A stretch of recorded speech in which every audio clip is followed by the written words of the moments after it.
Okay, well now we know. That's good. Michael, the please, the floor is yours. Okay, thank you very much. I shall read again where well, to tell you, first of all, this will be about as long, I think, as my talk last month. The text is a little bit shorter, but I suspect that the readings are a little bit longer. So for those who would like to know, I expect that the time span is about the same, and we should therefore have a possibility of talking or dealing with any or looking at some issues, or I'll try to answer any questions. Very difficult on this subject, I think. I shall read again where I left off last time, what I quoted at the end of my last talk on the Faustian Temptation. It was Michel Marmin's encomium for Don Giovanni, which was published in the French cultural magazine Élément and was published in English in a magazine which I edited at the time called The Scorpion in 1985. Oh, I remember The Scorpion. Oh, you do? Oh, that's very kind of you. Well, if you remember the issue on romanticism. I don't. Well, it was quite I think it was, I can't even remember myself. It was issue number 8. And in the issue on romanticism, I had a quotation from Élément, from Michel Marmin, and from Pardes, a quotation from Georges Gondinet, who edited the French issues of the French books of Evola. He translated them himself and edited them into French from the Italian. And Gondinet's argument was perhaps more standard and more logical that Da Ponte, who was himself very much a follower and believer in revolution, although, as I said last time, he was actually impoverished by the French Revolution because he couldn't find any employment after all the aristocrats had been beheaded. But anyway, he wrote the libretto for Don Giovanni, and traditionally it's interpreted, the great song Viva la Libertà is the song of freedom. But Michel Marmin interpreted it differently, and I quoted at length from Michel Marmin because I thought it was interesting to get the balance, because most interpretations and understandings are closer to Georges Gondinet's. And Michel Marmin wrote this very strong admiration for Don Giovanni as a person, as a symbol of freedom. And I'll read that again, and then we can lead into Don Juan and the legend of the stone man. On the eve of the triumph of egalitarianism and bourgeois values, Don Giovanni tragically affirms a wholly different system of values. In Don Giovanni, there is a lightness of spirit and a Dionysian omnipotence, a complete freedom of action, which the lowly and mediocre conspire to undo. It is none other than Don Giovanni who sings the superb Viva la Libertà. It is he, the magnificent lover of all women, who tastes life to the full. It is he who defies death, and a few minutes before confronting the Commendatore, sings again the sublime and insolent Vivan le femmine, viva il buon vino, sostenane gloria d'umanità. Long live women and wine, the sustenance and glory of humanity. Yes, Don Giovanni is a hero in the most traditional sense of the term, and the most solitary, the most pathetic, the most generous of all heroes. He is the last free man, the last pagan, the last aristocrat, not understood and despised by all the others who oppose him in the name of their derisory and bourgeois concept of honor. That was Michel Marmin in 1985. The legend of Don Juan, more surely even than the legend of Faust, to which it seems to me so closely related, presents the choice: security or freedom, health or adventure, dictatorship or anarchy, sexual order opposed to a chaotic free-for-all has its rationale, does it not? Sexual freedom down the centuries exacts an obvious but easily ignored price on the principle of consume now and pay later.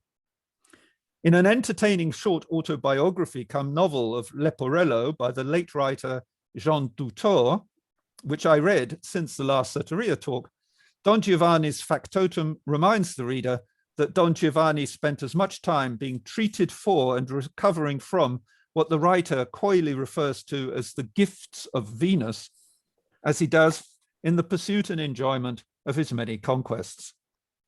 As we shall see, it is that same gift of Venus which is vouchsafed to the composer Adrian Leverkuhn in the guise of the charming, delicate little butterfly, Heteria Esmeralda, in Thomas Mann's rendering of the Faust legend.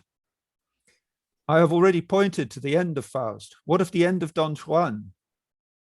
A marked difference to the fate of Faust is his courage at the end. To the last moment, it seems he chooses freedom before salvation. The depiction of that scene at the end of Mozart's Don Giovanni must be among the most familiar scenes in opera. And here we have an illustration, I hope, if Stead's got it to hand, by Jean Sauvé to the 1682 posthumous edition of Molière's Don Juan. Have you got that there? It just shows you the stone guest. It's a rather amusing little piece. I picked out the internet. It was from I think the second edition of Don Juan, or the first complete edition of Molière's works, I think. So there we are. Yeah. So there we've got on the left Don Juan holding up the candle, and here is the stone guest, L'Homme de Pierre, who is the murdered father of one of Don Juan's victims, and Leporello looking rather shocked and frightened on the right. And it's called there, interestingly, Le Festin de Pierre, the fate of stone, or the celebration of stone. But he's called the L'Homme de Pierre because he is the statue that has come down and accepted the invitation, which reminds me a little bit of the invitation to Banquo in Shakespeare's Macbeth. Fail not our feast, and Banquo says, I shall not, and he doesn't, and appears as a ghost. Of the versions which I have seen of Don Giovanni, I've seen 2 in real life and about 6, I think, on the internet, not entirely, but partly at least. Nearly all but one, I think, really, follow the legend of the stone guest and the moral warning. Among the several versions of Don Giovanni which can be seen on YouTube, for example, only one I found comes close to an interpretation sympathetic to the man's fate and Michel Marmin's interpretation. And that is Jean Sivadier's 2017 production from Aix-en-Provence. The modern dress, hyperactive and hectic, nervous, high-speed, breathless interpretation in which Don Giovanni is presented as a kind of latter-day Christ libertine, rushing through life in a blaze of glory, wine, woman, and song, with a murderer on the side, is the only one I have seen which has highlighted gesture and choreography in Don Giovanni. Don Giovanni in this version is always on the move, just as Faust is. It is in his very nature that he cannot keep still, for keeping still implies acquiescence to God's law, or sexual laws, or both. Keeping still, I would suggest, is of course very much the injunction that we've had during this time of the epidemic. Don Giovanni's life is an itinerary, not only of women, but places too. It is apparently the voice of goodness and freedom which tells us to revert or to keep to an established rhythm and order and place. In contrast to the modern dress and stage scenery, the orchestra in the X production plays with period instruments. Apart from dance and movement, this production highlights the language and truth and dissemblance of the face, something which both Mozart's opera and the legend itself invites. Seeing Don Giovanni on YouTube offers us the chance to see the singer's facial expressions at close range, which is an advantage over a real concert visit. Some may be offended by the part timeless, part 1970s, not 1770s atmosphere and scenery of this production, which we'll see part of in a moment. But Mozart had himself transposed the scene of the legend by 100 years to his own time. I personally find the energetic performance of the Canadian baritone, Philip Sly, as Don Giovanni, and Nahuel de Piero Sancho Panza-like and ultimately affectionate interpretation of Leporello as disturbing, moving, and a resounding triumph. Is Don Giovanni, and to an extent we can ask the same question of Faust, a rapist and libertine, a criminal? Or is he a champion of liberty and the voice of the unconquered? Or most disturbingly, is he both?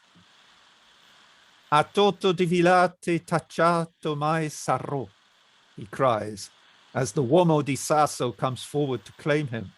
It will never be said of me that I am afraid. Don Giovanni is, whatever we think of him, no coward. He defies fate and gives the stone guest his hand, eccola. And that eccola corresponds in Don Giovanni to the Faustian signature. The hand closes on him and it is icy cold. The insistent demand to repent and Don Giovanni's response of no brings uncomfortably to my mind a torture scene. Confess your heresy. No. Confess. No. See. No, no, no. We are at the closing of the opera. Don Giovanni is enjoying life to the full, shortly to be cut off in his prime, warned by Don Elivra, but not heeding her, she who still loves him. There has been a very different interpretation of her role, but that's another matter. That was from Jean Tutor. But she begs him in the normal interpretation, unsuccessfully, to make his peace with society, to think of other people, to cease to be selfish, to abandon his wild ways, to love one woman only. He laughs her to scorn and even attempts to seduce her again. The festivities are interrupted by the arrival of the stone guest, l'uomo di Sasso, l'uomo bianco, the image cast in stone of Donna Anna's dead father. Here in this production, the embodiment of justice and vengeance appears on stage smoking a cigar with red wounds that Don Giovanni inflicted, suggesting Christ's wounds to doubting Thomas from St. John's Gospel. Absurd? Yes. But both Faust and Don Juan are legends with a godly, or is it a devilish, share of the absurd. It is, after all, not very likely that a statue will come to life and accept an invitation to dinner. And even in the 18th century or the 17th century, I think they would have thought it unlikely. Da Ponte was well aware of that and highlights the comedy in his libretto by giving Don Giovanni the words in humorous understatement as the statue appears, non l'avrai mai creduto. I would never have believed it. And then telling Leporello to lay another place at table. Non l'avrai mai creduto, ma farò quel che potrò. Leporello, un'altra cena, fa che subito si porti. Making me wonder if all along Leporello has not played a Mephistophelian role. Yes, the legend is an admixture of comedy and something bitter, something sinister, and the skill of the composer and librettist combine to offer both the tragic and the comic, in my opinion, are superbly maintained in this production. Here the stone guest is steaming with icy cold. When demonic forces appear, the room temperature sinks, something of which we are reminded in Thomas Mann's description of the tempter's visit. So how just is justice here? Just as Hamlet's ghost leaves the spectators uneasy as to his purity and goodness, when after all it is said of the ghost, at the crowing of the cock he started like a guilty thing upon a guilty summons. So is this call to repentance not entirely reassuring? In a pose that some might see as blasphemous, Philip Sly's Don Giovanni takes on the aspect of Christ the martyr. Do we live vicariously in Don Juan or in Christ? Or is this Christ martyr image here a reflection of the devil's ardor for the grotesque, or Don Giovanni's, or even on the director's part, or are both suggested? Only a legend so profoundly rooted in the consciousness of a specific culture could offer us so many possibilities and move us so profoundly. So we have the last scene here from this version, the Aix-en-Provence version of Don Giovanni. Need to get right to the end of it. Can everyone hear that? Except for me, because I can't hear anything, as we know. Can Father Frank, can you hear this? I think you've muted them all, probably. No. Was everyone able to hear that? I can't hear anything. Ah. We can't hear that. Oh. Right. So somebody else couldn't hear it. That's interesting because I have exactly the same problem. Share computer sound. Share computer sound. I was hearing it. Oh,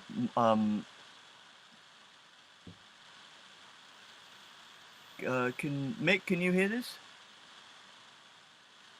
No, I can't hear anything, Stead. Oh, that's interesting. So we've got an issue here.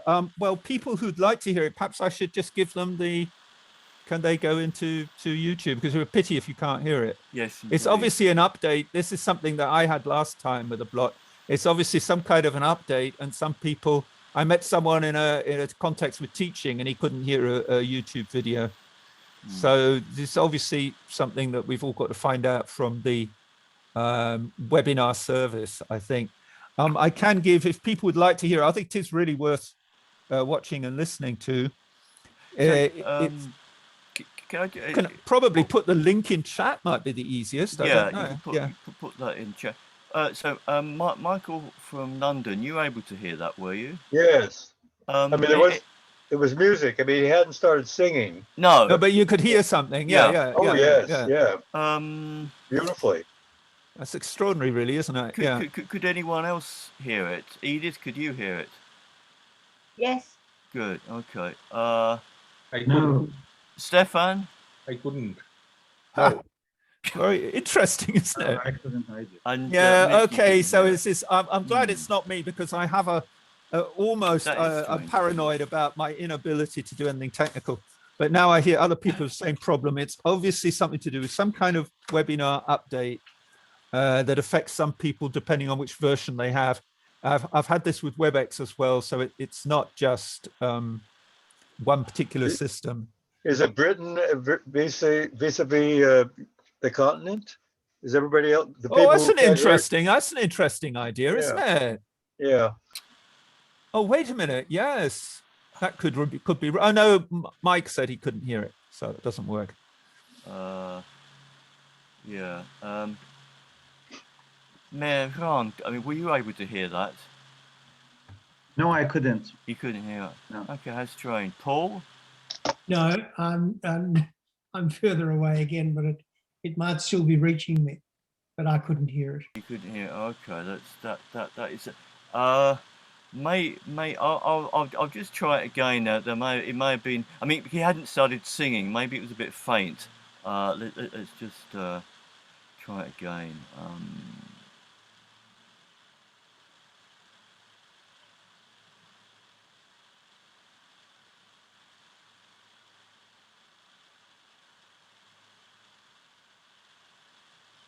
I think people would know by now. Yeah, I think so. No, okay, no, that is strange. That's unfortunate. I can't hear a word. Okay, so we will go for the future. Okay, Yeah. but if you send that to chat, then I'm positioned to start with it. But if you give it I've also got the place. If anybody is interested, it is worth listening to, I think. Michael, you're the co-host. Why don't you play the video, see if people can hear it? I don't think they will. Instead, I suggest we just. Well, I mean, because I'm very bad at these things. We'll spend another 5 minutes with me messing around. Do you have access to any speaker? So you can, connect it to your speaker, and then that way, share it with us. I used to do so in my lectures. You mean you use the microphone that I'm using for the voice? Yeah. That's an option, easier one. Yeah. I don't think I.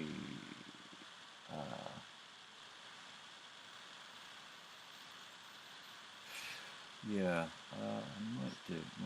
I would have thought the easiest is for people to see it in YouTube on their own YouTube. I'm sure everyone's got YouTube, I would guess. Yeah. Have you got it there, Michael, to just play? I mean, you could just screen share and just see.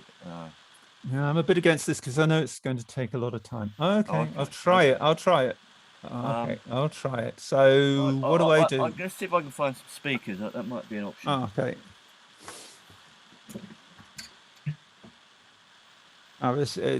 Something's definitely happened, because this happened with WebEx as well, as I said, with the teachings.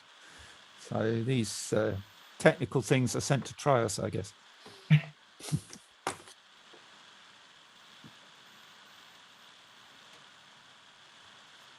You have no idea what your teams can accomplish until you've tried Monday.com. I can hear her. Monday.com is a super We could say, oh, hello there, Paul. Nice to see you.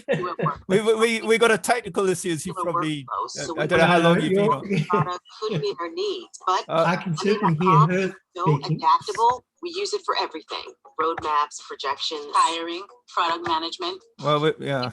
Anyway, nice to see you. Nice to see you, Edith. Hiya. Hello.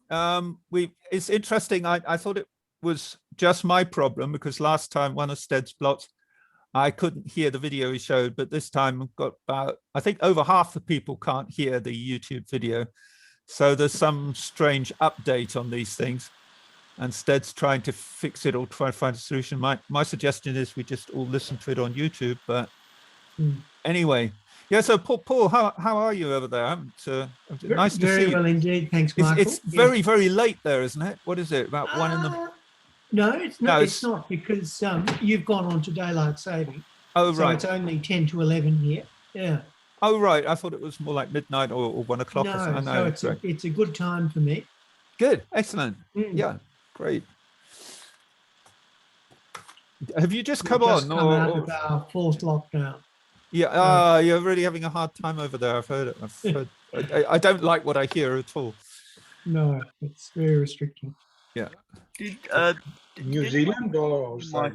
Dad, I really think people should follow it on YouTube, because otherwise we'll take too much time. Oh, I just got some loudspeakers. Okay, right. But if everyone was able to hear that lady... Yes, I think we could. Could everybody hear that strange advertisement?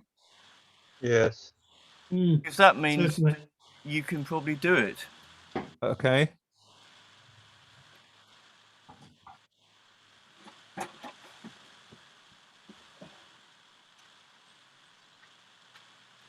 It won't be the best quality, but it's better than nothing. Mm-hmm. Well, the lady's voice was pretty clear. If that's the quality, it would be okay.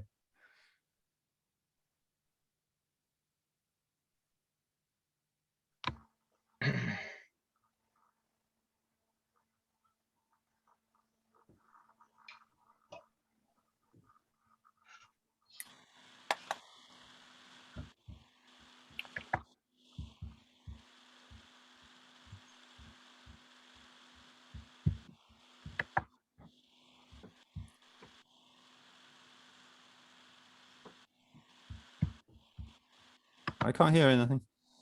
So, Mike, are you trying to find the video to screen share? Oh Lord, I'm not very good at this stuff. What do I have to do?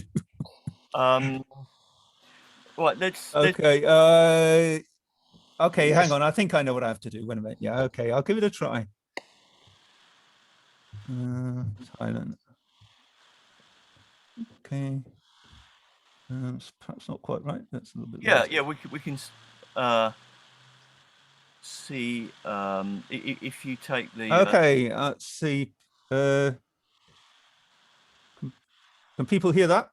No. No. No, you haven't played it yet. It's not. I playing. did. I did. I played it just for a second. If you can just if you just click it, because it's paused at the moment, I think. No, I know, but is that? If you can do that again and click share computer sound, which is accessible via the 3 dots on the ribbon. You're asking the wrong person, really. I know. Where is the? No, I don't see the ribbon. Can you see the stop screen share? No. Ah, yeah. Sorry. Yes. To the left of that, there'll be 3 dots. Click on Got those. it. Yeah.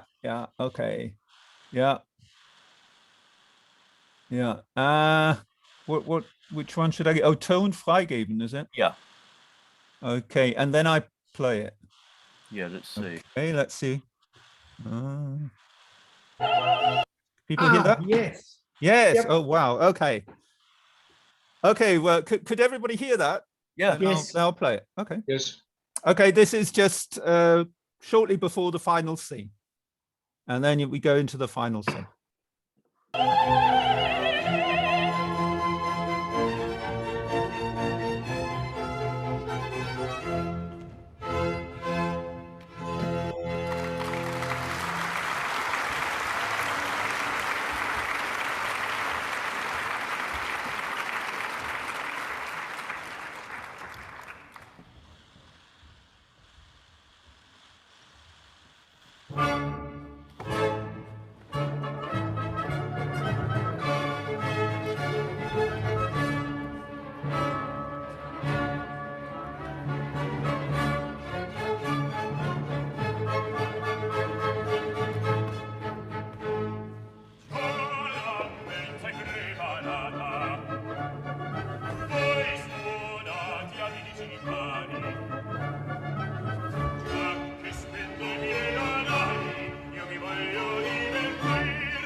Bravi, cosa rara!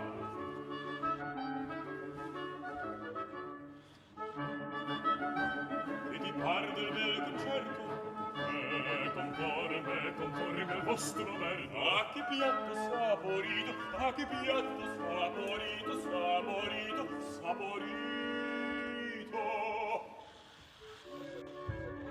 Ah, che barbaro appetito!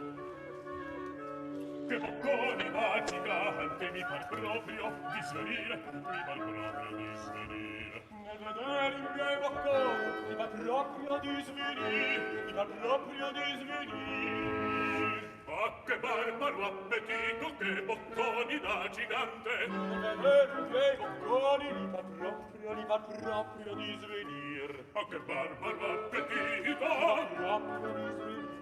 Che bocconi da gigante, mi fa proprio di svenir, mi fa proprio di svenir, mi fa proprio di svenir.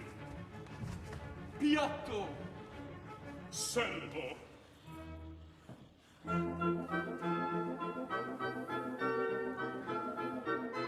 E vivano i litiganti, pensa il vino.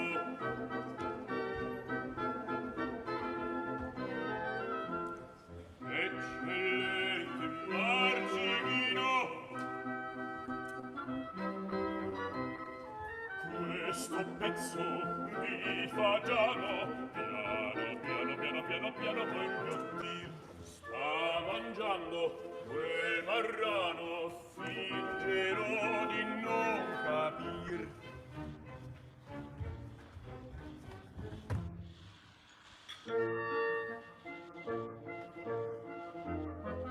Questa poi la conosco purtroppo.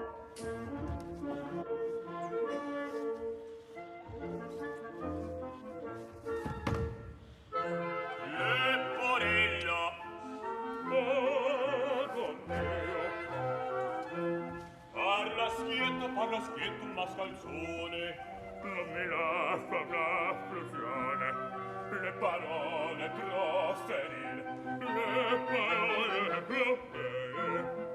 Mentre un angio fischia un amico, non so fare cos'è. Scusate, scusate. Sia eccellente il vostro cuoco, sia eccellente il vostro cuoco, che lo voglio anch'io provar, che lo voglio anch'io provar.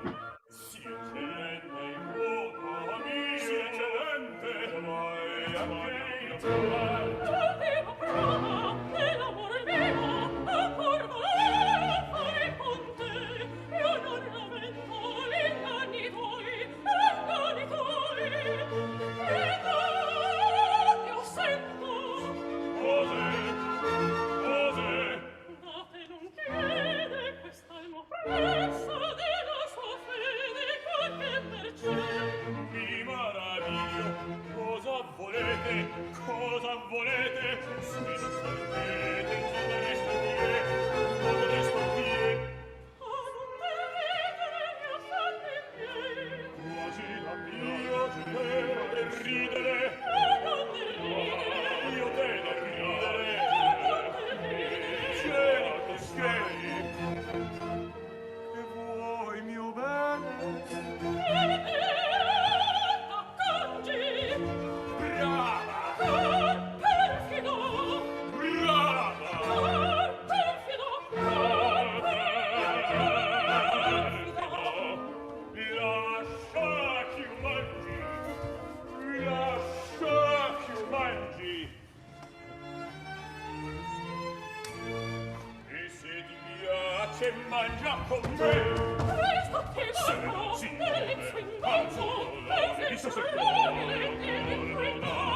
Viva le femmine, viva il buon vino, sostegno e gloria d'umanità, sostegno e gloria d'umanità.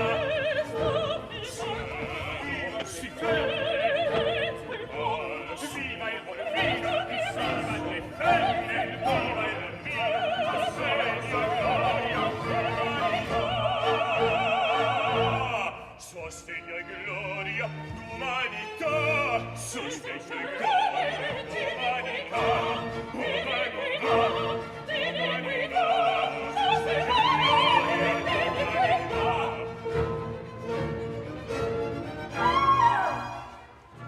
Che grido questo mai, che grido questo mai, a vedere, cosa è stato?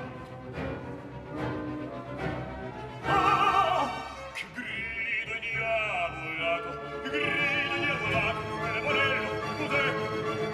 Cos'è? Che cos'è?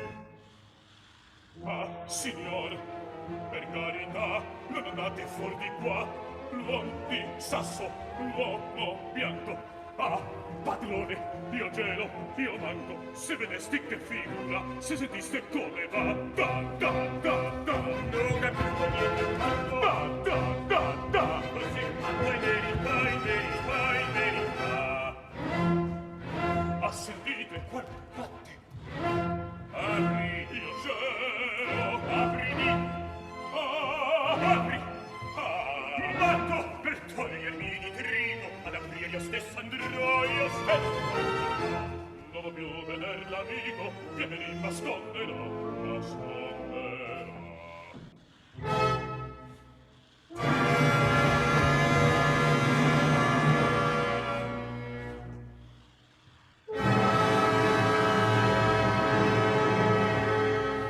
Don Giovanni, a cena al teco, m'invitasti e son venuto. Non l'avrei giammai creduto, ma farò quel che potrò. Le vorrello un'altra cena, ma che subito si porti. Ah, padron, siamo tutti morti. Tranne Dio.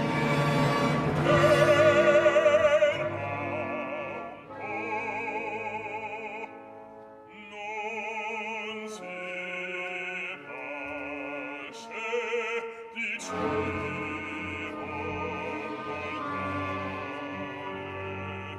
chi si pace, dicevo celeste,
scusate. A torto di virtate, cacciato mai sarò. Risolvi, ho già risolto.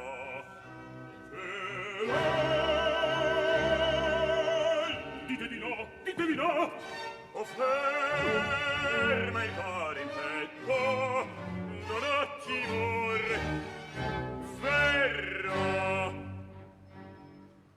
Dammi la mano in pegno. Eccola! Ahimè, cos'hai che gel questo mai? Tempi di cangiare e l'ultimo momento. No, ch'io non mi penso né lontano da me. Tempi che sceleranno, vecchio infatuato. Tempi di no,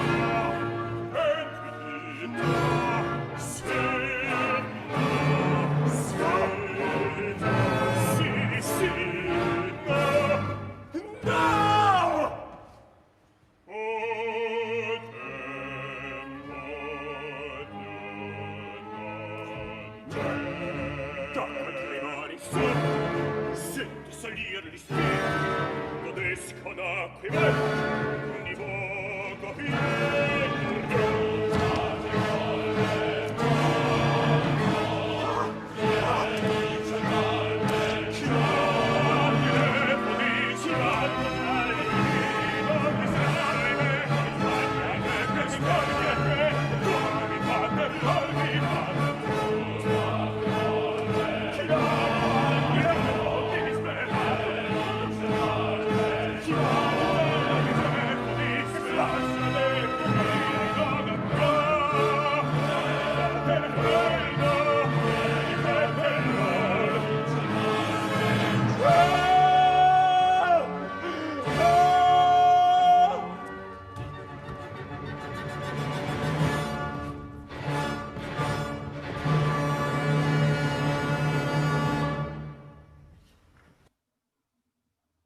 Oh, So hope you found as powerful as certainly I did.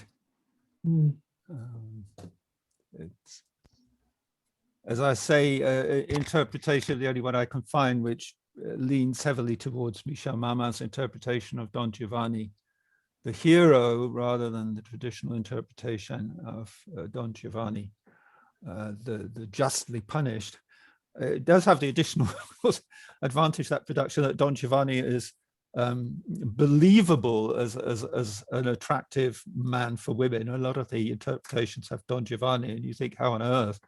But Sly is very good looking and it's quite believable. Should we stop? Yeah, okay, yeah. Stop on that, yeah. Oswald Spengler describes what he understood as Faustian culture in his Untergang des Abendlands, the decline of the West. What did he mean by Faustian culture? In his concept of Faustian man, the Faustian temptation is to project oneself out into the immeasurable. Spengler contrasts this with what he called Hellenic or Apollonian culture, which he describes as a culture of restraint and closed horizons. For Spengler, as for Kierkegaard, the Greeks had no notion in their culture of temptation. There is Faustian temptation only within a Faustian culture.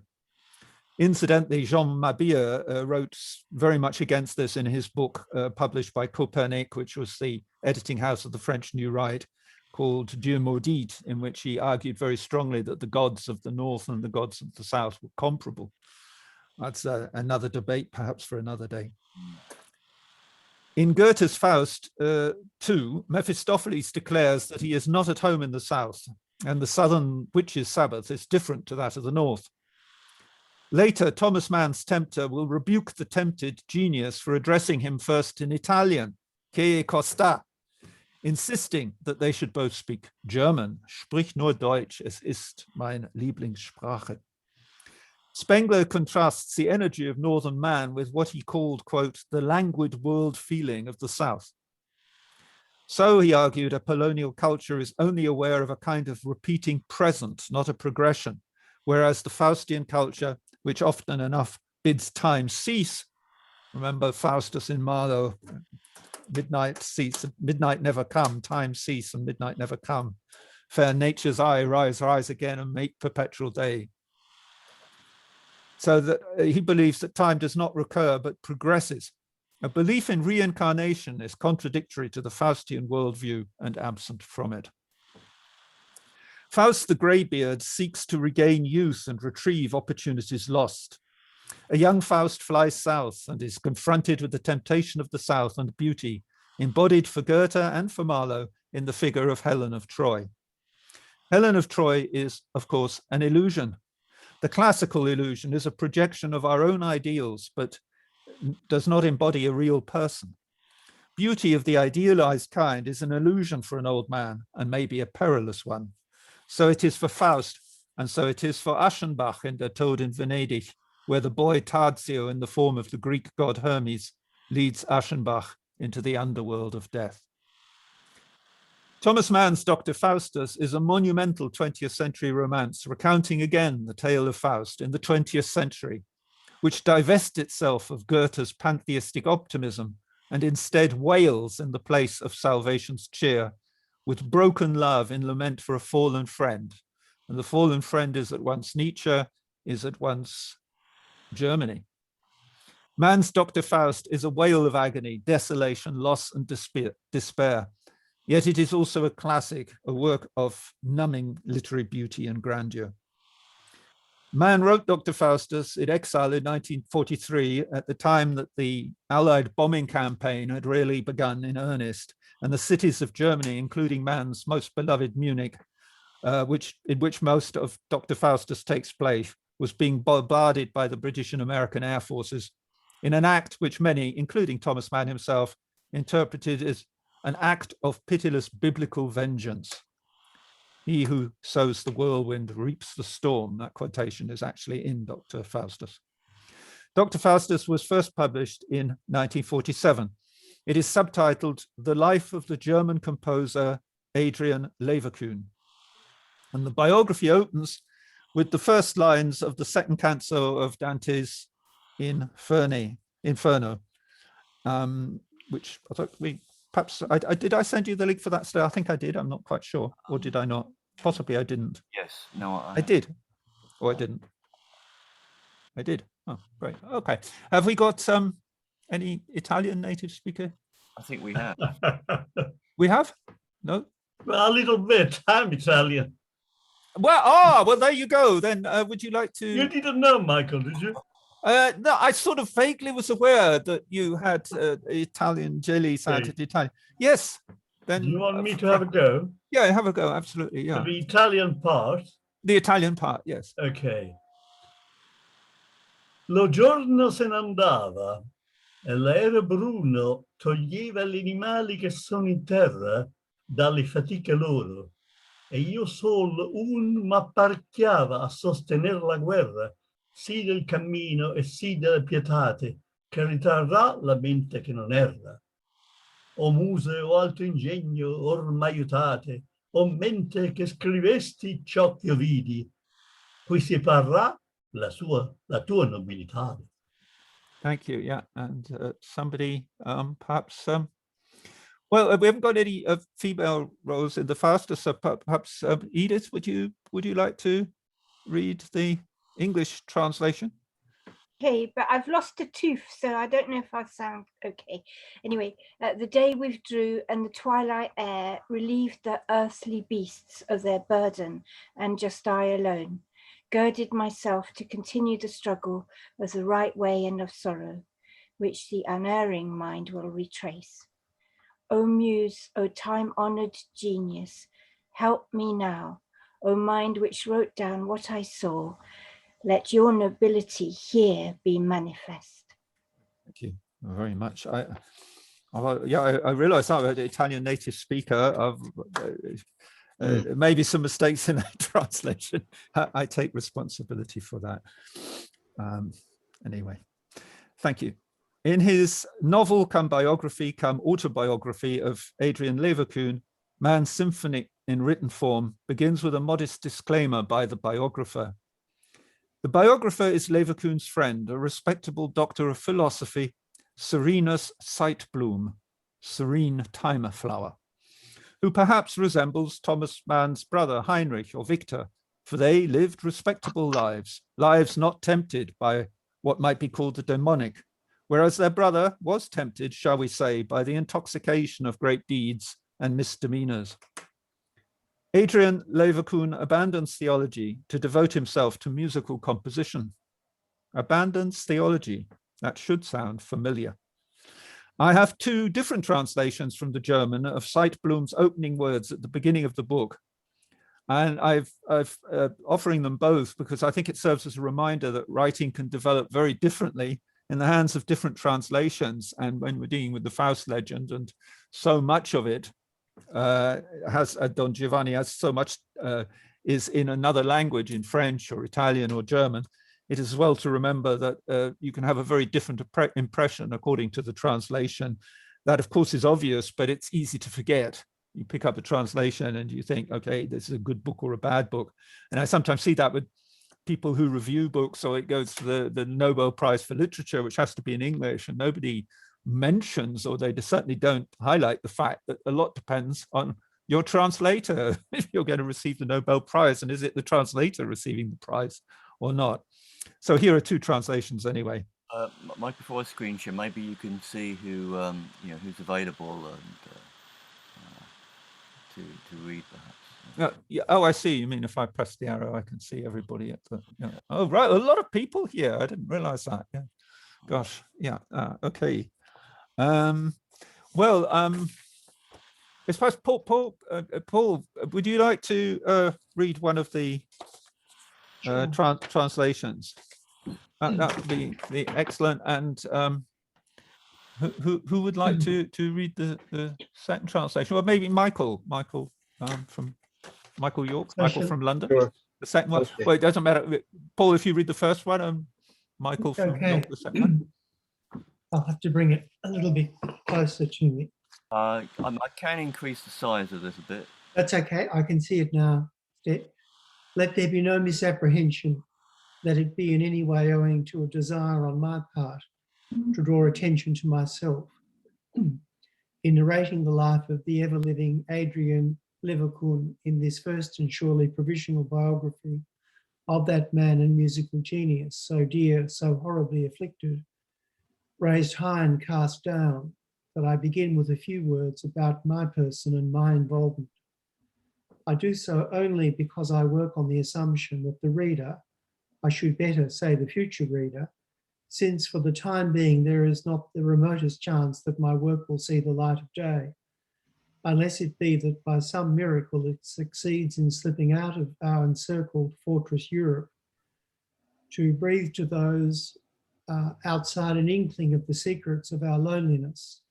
Allow me to reiterate that it is only because I anticipate that there will be a wish to know something as to the who and what of the man writing these lines, that with this opening I furnish some details concerning my own person, not without being aware indeed that by doing so, I may awaken doubts on the reader's part as to whether he is in the right hands, meaning whether the existence that I have led, pardon me, makes me the right man for this task, a task to which I have been drawn perhaps more for reasons of the heart than out of any essential affinity to or with my subject. Yeah, thank you very much. That is a somewhat more elaborate translation, perhaps, and this one perhaps a more concise translation. Okay. I wish to state quite definitely that it is by no means out of my wish to bring my to bring my own personality into the foreground that I preface with a few words about myself and my own affairs this report on the life of the departed Adrian Leverkuhn.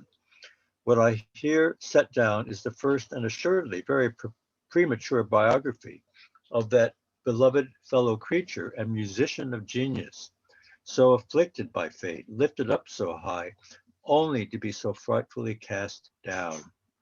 I intrude myself, of course, only in order that the reader, I might better say, the future reader, for at this moment there exists not the smallest prospect that my manuscript will ever see the light, unless by some miracle it were to leave our beleaguered European fortress and bring to those without some breath, of the secrets of our prison house, to resume, only because I consider the future readers will wish to know who and what the author is.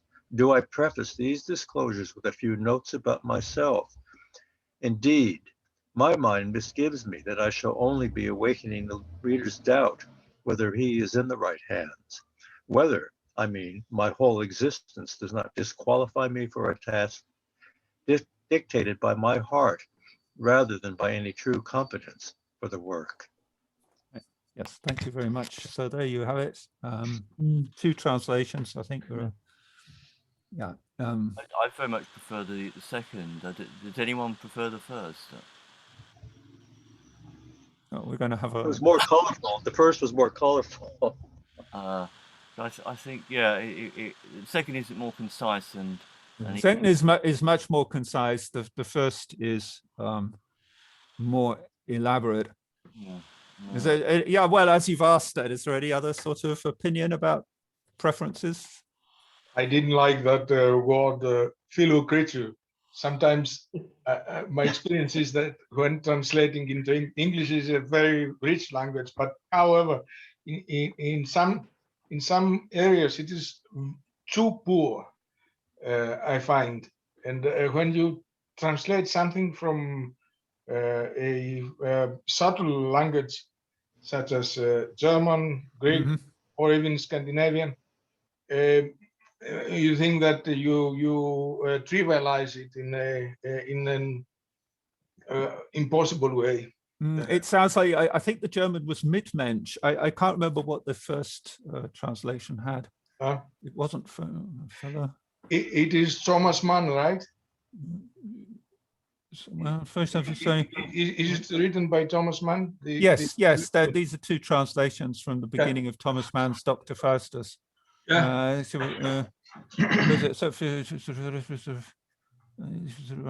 I don't know where it is in the first part. It sounds almost funny. Yes, yeah. To find out what it is in the first, yeah. Anyway, well, I should out myself at this point and say actually the first translation is by myself. I didn't realize that the Thomas Mann translation was available on the internet. I had a bit of a panic, and then Edith sent me a link. I think it was Edith, wasn't it? You sent me a link. Somebody sent me a link to the Low Porter translation, which is the Penguin translation, which is the second one. I know a couple of points. I think I can say, I'm not going to say that mine is better or worse, but I think I can say that mine is truer to the German. The German is extremely long with long winding sentences, and Low Porter tried to make it more British and concise. I'm not saying that this is necessarily right or wrong. This is one of these big questions about translation. Do you wish to stay more faithful, to sound more German-like, to have these sentences which is in the original? I promise you the original in length is closer to mine. Or do you wish to make it more concise and British? There is one thing, though, I completely understand Low Porter saying prison house. I think she says some breath of secrets of our prison house. That sounds dramatic. It is absolutely wrong from the German is Einsamkeit, which is either loneliness or solitude. And I would slightly stress it's important to keep that word. I'm passionately defending myself here, but again and again, Thomas Mann stresses the loneliness of Faust. And he uses this Einsamkeit for the loneliness of people who have taken the path of National Socialism and are going to be crushed by the world. And I think that word, I can understand the prison house, and maybe she was thinking of later of hell, but I would definitely stand up for the word loneliness. However, there is another translation out there. I forgot that I definitely couldn't find. So I haven't translated the whole book. I mean, now I look at the two. You're beginning to throw some weight onto the one side of the balance. So, oh, absolutely. Yes, I should do. Well, why not? I mean, it's my translation. Yeah. But it was quite amusing because I had translated it in complete ignorance that I'd lost the book. I used to have the book, and I translated it having searched desperately, and it was a bit short. And I thought, oh my God, I'm going to have to translate all this stuff myself, and I had no choice. I was convinced that you could get the translation with no problem on the internet. I don't know how Edith found it. You can't get it with no problem. A sort of simple search engine solution doesn't give it, but Edith found it somehow, and so it is up there. Yeah. Oh, good. Well, thanks to you. And as I say, there's a new translation recently published. There was some very heated debates about 10 years ago or 15 years ago in the Times Literary Supplement about the quality of Lowe Porter's translations. And I think a lot of the comments might have been justified, but I have an unpleasant feeling or an unpleasant taste in my mouth that this translation was criticized after her death, that all this controversy broke out after she couldn't defend herself. And after all, if you're going to translate the whole of Thomas Mann's works, I mean, you're more or less giving half your life away, which is what she did. I mean, she must have spent about 20 years of her life doing these translations. And you didn't have Google and stuff in those days looking for instant, easy, uses of obscure words. And Thomas Mann was very difficult German at some parts. So she did a pretty good job. And I think it's a little bit slick for some people really to lambast her now as they do and mock her. I think she slipped a bit with the short stories, is my feeling, but she did a pretty good job with Dr. Faustus. I thoroughly enjoyed it anyway. I've read it first in English. Mm-hmm. Good. Well, I'll stop screen sharing. So the biographer, so Zeitblum, believed the apocryphal, well, not only Zeitblum, Thomas Mann, I should say, believed the apocryphal account of Nietzsche's, Leverkusen's, having been infected with the devil's little friend. This theory has been somewhat discredited recently, relatively recently. There was a very long article actually in the Daily Telegraph about it about 20 years ago, that Nietzsche's madness was caused by syphilis following his visit to a house of ill repute in Cologne when he was a student in Bonn. I don't know the details of it, but this theory has been certainly challenged, and it's not certain at all that he suffered from syphilis. But as far as Thomas Mann was concerned, that was a useful symbol for what had happened to Germany and what happened to Leverkusen. So Thomas Mann believed the apocryphal account of Nietzsche's or Leverkusen's being infected with the devil's little friend, one I've already referred to, the spirocate bacterium called Treponema pallidum, better known to her friends as syphilis, while visiting a house of ill repute in Cologne. There it is said that the student Nietzsche chose and was chosen by infection in the form of the little devil-gifted bacillus, which was to drive him into insanity, but which also heightened his genius. So it was a gift of the unmentionable.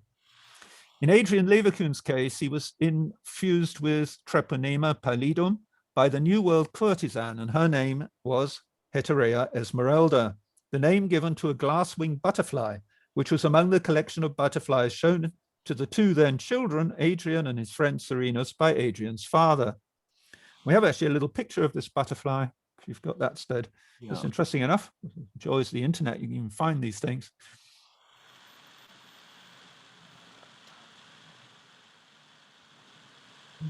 Oh, it's a rather pretty little butterfly. And Heterea is, I probably very badly pronounced there, is a Greek, I think, for prostitute. And yes. This, am I right? Yeah. And this little butterfly. Courtesan. It's a courtesan. The courtesan, okay. Yeah. Yes, the courtesan, yes. Is a more dignified. More elegant. More elegant, I accept that. It is Hetera is called. Hetera Esmeralda, yeah. Good. Thank you. I could spend an hour talking of this biography, this musical account of Nietzsche's life, this account of Germany's fate as Faustian Temptation, this account of the rise and downfall of Zeitblum's dear friend. I first read the book in Helen Lower Porter's translation when I was, I think, 17. And I remember seeing the Penguin edition for some time at my school and didn't buy it then. I bought it when I was in university, but it was always a sort of temptation for me. I felt that this book would disturb me, and it disturbed me so badly. I really, yeah. The front cover showed, interestingly, Penguin chose Ludwig Korinth's Selbstbildnis mit Skelett. And that's the front cover of the Penguin edition. And I don't know if anybody knows his paintings. If you go to the Pinakothek in Munich, there are about 5 of his paintings. There's probably a name to this. They probably knows the name to this kind of painting. If you look very closely at the painting, it's almost abstract. And then as you move further back, it becomes less and less abstract. And that's very much Korinth's style. If you go right up to his paintings, it looks very abstract. But as you step back, you can see what the picture is. And Ludwig Korinth also did an Ecce Homo, which is used, I think, on one of the covers of the Nietzsche Penguin. So here we have the skeleton. There's Munich, of course, in the background with life going on. And in the midst of life, we are in death. And a very sort of Burschiko's down-to-earth Faustian figure there. But somehow, I think it works. He's in the full of life. He's a successful artist, but maybe not everything is all right. There's a certain sadness in the eyes. I found that picture very fascinating. It drew me, and it was the book that was waiting for me, shall we say, when I was in university. I think the style of painting, which is quite broad, quite direct, suits the subject very much. It's a fairly sort of non-prissy, quite masculine way of painting, I think. Yeah, yes. It reminds me of the Swedish artist Anders Zorn as well. It's very painterly.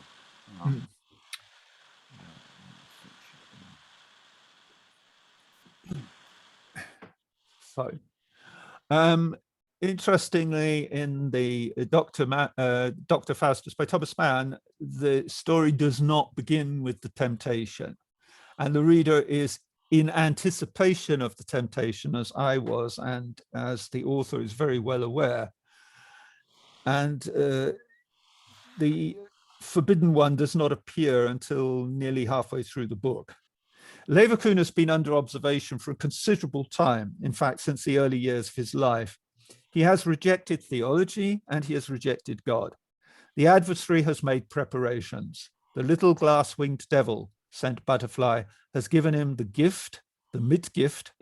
Gift is in German poison, and in combination Mitgift, poison with you, is the dowry, who is destined to eat into his brain and destroy him after, shall we say, 24 years. So Leverkusen is contaminated and he is very sick. Dr. Faustus is an extremely long book, and in addition to the opening paragraph, I have chosen only a few extracts from the long temptation scene. Serena Seitblum has been bequeathed the papers of his late friend, among which is Leverkusen's diary. So we are aware of Leverkusen's end. It's already described in the introduction that this is a biography and that we know that Leverkusen comes to an unpleasant end. And Seitblum has been bequeathed the papers of his late friend, as I say, and in this is Leverkusen's diary, in which Leverkusen records a very strange event which occurred while he was living, as Nietzsche did, in Italy. And here we have in the 15th chapter of the book, the reading from Leverkusen's diary. So we essentially have only two, I think, is it 3 people to read? I'm just saying, Michael, perhaps you could select before we screen share. Yes, well, I have already suggested, I think that Frank would be a good tempter. And who would like to read Seitblum? I mean, Seitblum doesn't have all that much to say. Have I got any kind of volunteer for? It's not very long. There's a little bit at the beginning, and and Adrian as well. So we got 2 people. So, Michael, would you like to read Adrian? I think that would be good. It's not very much. And Sightbloom has a little bit at the beginning here. So perhaps someone who hasn't read? Shall I read Sightbloom? Yeah, absolutely. Okay, so I'll start now, yeah? Yes. Okay. The document repeatedly hinted at in the pages of this work, Adrian's secret records, after his decease landing in my possession and guarded as a dear and terrible treasure. Here it is, as originally recounted. The moment in this biography to introduce it is here. As I have said in spirit, turned my back upon the refugium where I had found him, sharing with his Silesian companion that unconventional abode. I now suspend my words and hand over the reader to his in this 25th chapter. His words alone, what follows is a dialogue. Another, one quite other, a horribly other, dominates. And the man writing in his stone-flagged hall only puts down what he hears. A dialogue? Is it truly a dialogue? I should be mad to think so. And for the same reason, I cannot believe that he either, in the depths of his soul, thinks what he saw and heard was real, while he heard and saw and later when he put down to paper, regardless of the snide asides by means of which his interlocutor sought to convince him of his objective presence. But if he did not exist, this visitor, and I shrink from any admission based on even conditionally allowing him the possibility of having been real, then it is still dreadful to think that such snide asides, mockery, and self-sparring emerge from the soul of the benighted one. Thank you very much. Yeah. So this is I is Leverkusen, is Adrian Leverkusen. So it's Michael. Oh, for me. All right. Yeah. Okay. All day long, suffering creature, laying in the dark with a wretched hemicrania. Several times must choke and vomit, as happens with severe attacks, but towards evening, unexpected improvement and almost instantaneous. Could keep the soup down with which the mother brought me. Poveretto, drank with good cheer red wine after, bevy, and was so sure of myself that after I treated myself to a cigarette, was sat alone in the hall, close unto the windows, the shuttered ones, before me the length of the room by my lamp table, and was reading Kierkegaard on Mozart's Don Giovanni. Then Sorry, it's my mistake. Then I feel of a sudden myself struck by a biting cold, so as when one were sitting warm in a room in winter, and suddenly a window opens out to the frost outside. But the cold did not come from behind me where the windows are, but before me. Look up from the book and look into the hall and see that Schildknapp had already come back, for I am not alone. Somebody is sitting in the gloom on the horsehair sofa, the one with table and chairs near the door in the middle, where we take breakfast in the morning, sits cross-legged in the corner of the sofa. But it is not Schildknapp, it is another, smaller, nothing as dignified, and not a gentleman. Relentlessly, the cold presses against me. Che Costa is what I call out in a strangled voice, pushing on the arms of the chair with my hand so that the book falls from my knees to the floor. Answers the calm, slow voice of the other at the same time, a trained voice with pleasant nasal resonance. Hey, spricht nur Deutsch? Speak only German. No, this is he. This is Frank. Oh, okay. You are I, it's your diary.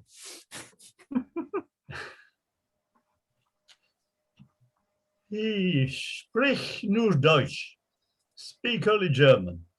Out with it, only fine old German, without gloss and dissemblance. I understand it. It is my favorite language. Sorry, I've just made clear these dots because otherwise it would be too long. I had to leave out. Shall I continue? Yes, I'm just saying that's a big break. Yeah. Everywhere where the hourglass is placed and time is given, inconceivable but limited time and a fixed end, then we are there. There our fields of barley and of rye. Time we sell. Shall we say now 24 years? Can that be anticipated? Is that a good and proper measure? One can lead a life already like cattle and astound the world as a great necromancer with much devil's work.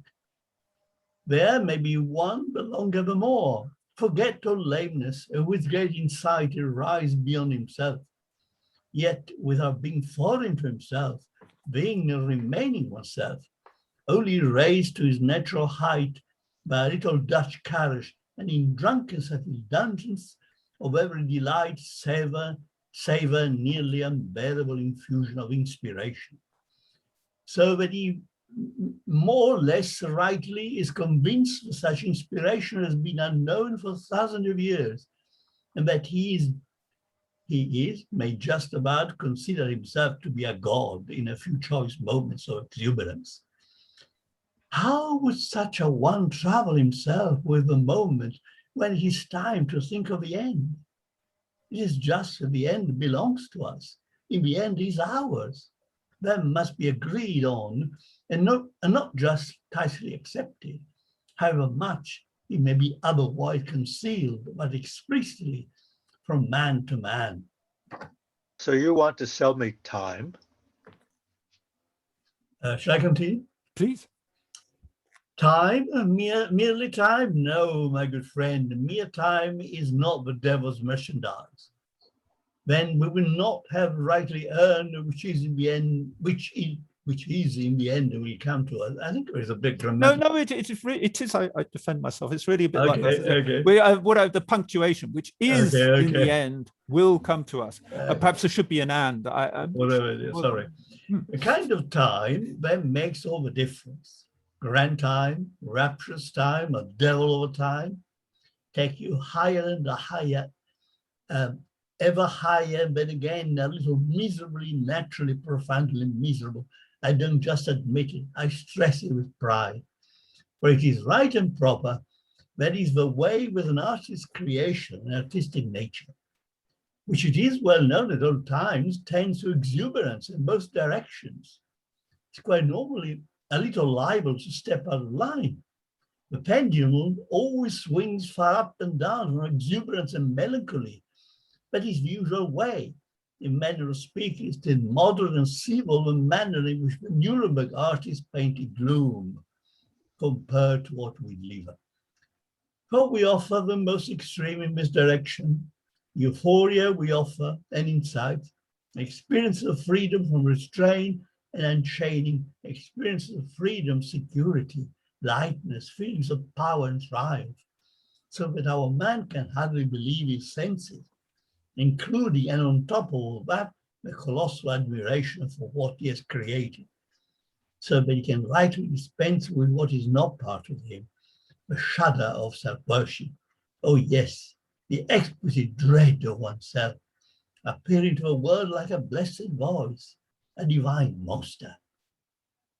And fully correspondingly deep, honorably deep, even now and then, not just in emptiness and desolation and helpless sadness, but also down into agony and nausea, known already, but had ever been there, that belongs to the disposition, just appreciably strengthened thanks to the illumination and the delirious buzz. Those are pains which you accept with pleasure and pride for what is immensely enjoyed. Pains known from a fairy tale. The one about a little maid, a pain like a cutting knife, which she had in her human legs as she replaced her fish tail with them. You know Andersen, Little Mermaid? That would be something for you. Just say the word, I'll conduct her to your bed. How much longer must I sit and freeze and listen to your insufferable tripe? Tripe, must listen, as though you will listen to a popular song. Meseems you are listening most attentively and are impatient to know more, to know all. Don't pretend that I'm intruding. I have myself respect too, you know, and I know that I'm not an uninvited guest. Be sure to the metempsychosis that is the medigital process, and I assure you it is as though the little ones had a passion for the high regions, a special attraction for the area of the head, the meninges, the dura mater, the tentorium, the pia mater, which protect the parenchyma within. The swarming at the moment profess general contamination with passion. It suits you, the manner of your speech. Ludovic seems to have studied medictinum. No more than you have theology, that is to say, in a fragmentary and specialized way. Will you deny that you study the best of the arts and sciences only as a specialist and aficionado? Your interest was owing to me. I'm much obliged to you. But how shall I, Esmeralda's friend and support, as the one you see before you, not have a particular interest in the respective, the salacious, the closest area of medicine, and feel at home there? Your propensity, friend, is to inquire into the objective, the so-called truth, to suspect the subjective, pure experience as unworthy. Is really petty and can be overcome. You see me, and so am I to you. What is the point of asking if I really am? Is not truly what truly works, and is truth not experience and feeling? What raises you, what amplifies your sense of strength and power and demeanor? Devil take it, that's the truth. Where it's seen 10 times from some virtuous headway as a lie. That is what I would say.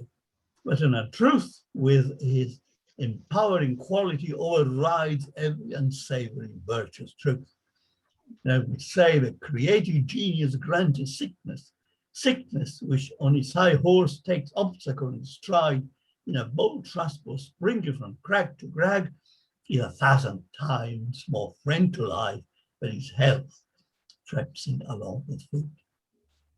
Never have heard anything more stupid that from sick only sick things come. Life is not dainty and gives not a fig for morality. Takes hold of a bold face of sickness, feeds on it, digests it, and as it makes it its own, so it is then health. Before the fact of life efficiency, my friend, and distinction between sickness and health is quite undone. Am I not to be named the price to pay in guilders and gridirons? Come, speak.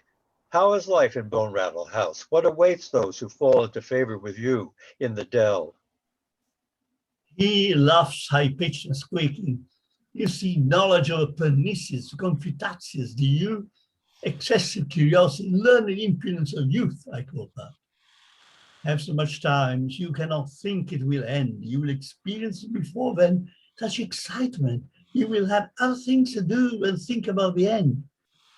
But I shan't refuse to tell you, and need not paint it in pretty colors, since who can be troubled by what is far away? It's just that it isn't actually easy to talk about it, in fact. Actually, one cannot talk about it in any way at all, because of what it is not covered by the words. One may need and use a lot of words, but all of them, each and every one, are representations of names which are not, cannot lay claim to depicting what can never be depicted or denounced in words. That is the secret pleasure, security, or hell. That it cannot be denounced, that is shielded from language. That it is, that cannot be placed in the context of events, cannot be made public. No critical word can grasp it, whereby words subterranean, prison house, thick walls, soundlessness, desolation, beyond hope and help, are just weak symbols. My good friends, with symbolism, must you be completely satisfied when the talk is of hell, where everything ceases there, not only the indicating word, but everything that is indeed its principal characteristic. And what one can generally say about it, and what the newcomer experiences on arrival, in which he with this, shall we say, healthy senses, I lost my thread, stop moving, cannot grasp and cannot, will not comprehend, because reason, or whatever limited comprehension it may be which hinders him, is short for, because it is unbelievable as to turn one chalky white, unbelievable, albeit it opens in greeting in a stark, impressive force. But here is all abandoned, all pity abandoned, all mercy abandoned.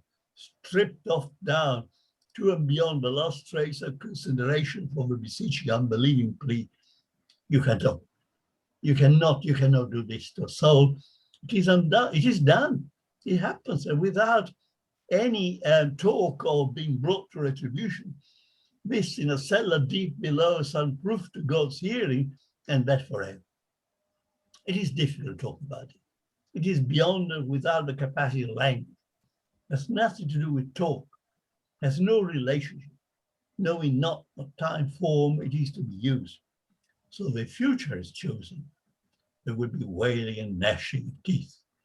Well and good, a few expressions taken from the limits of language, but yet remains just weak symbols with no right relation to what will be there, with no rise, lost to others' memory between thick walls. It is right to say, but it is very loud, where being is insides are proof.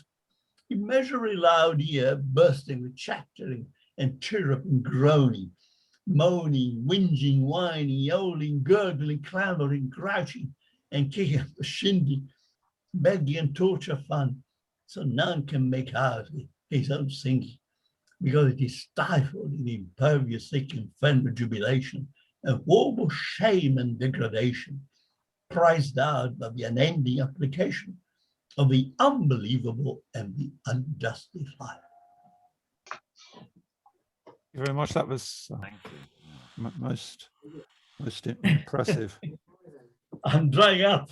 An Olympian effort, Frank. Olympian. That was a superb, a deeply sinister rendering. Thank you. You know, these Germans really are nuts. I think it would be much, much easier for me to understand it and comprehend it in German than in English. Oh, I'm sure.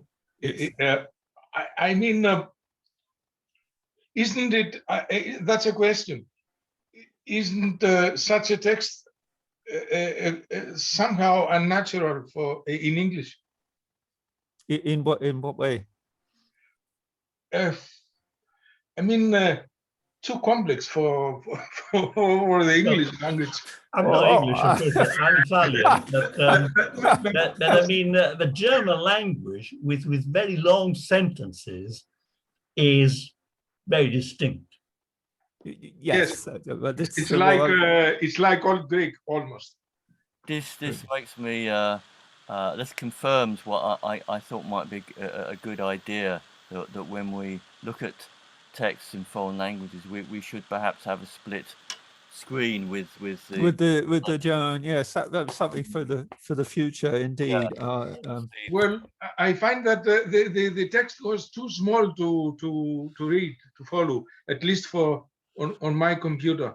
The size. I would like it to be a little bigger. Sorry, you should have said, because I can alter the size. So sorry about that, Stefan. Thank you. So, yes, Leverkusen becomes the greatest composer of his time, introducing into his later compositions a studied atonality, the rules of which Thomas Mann found in Schoenberg.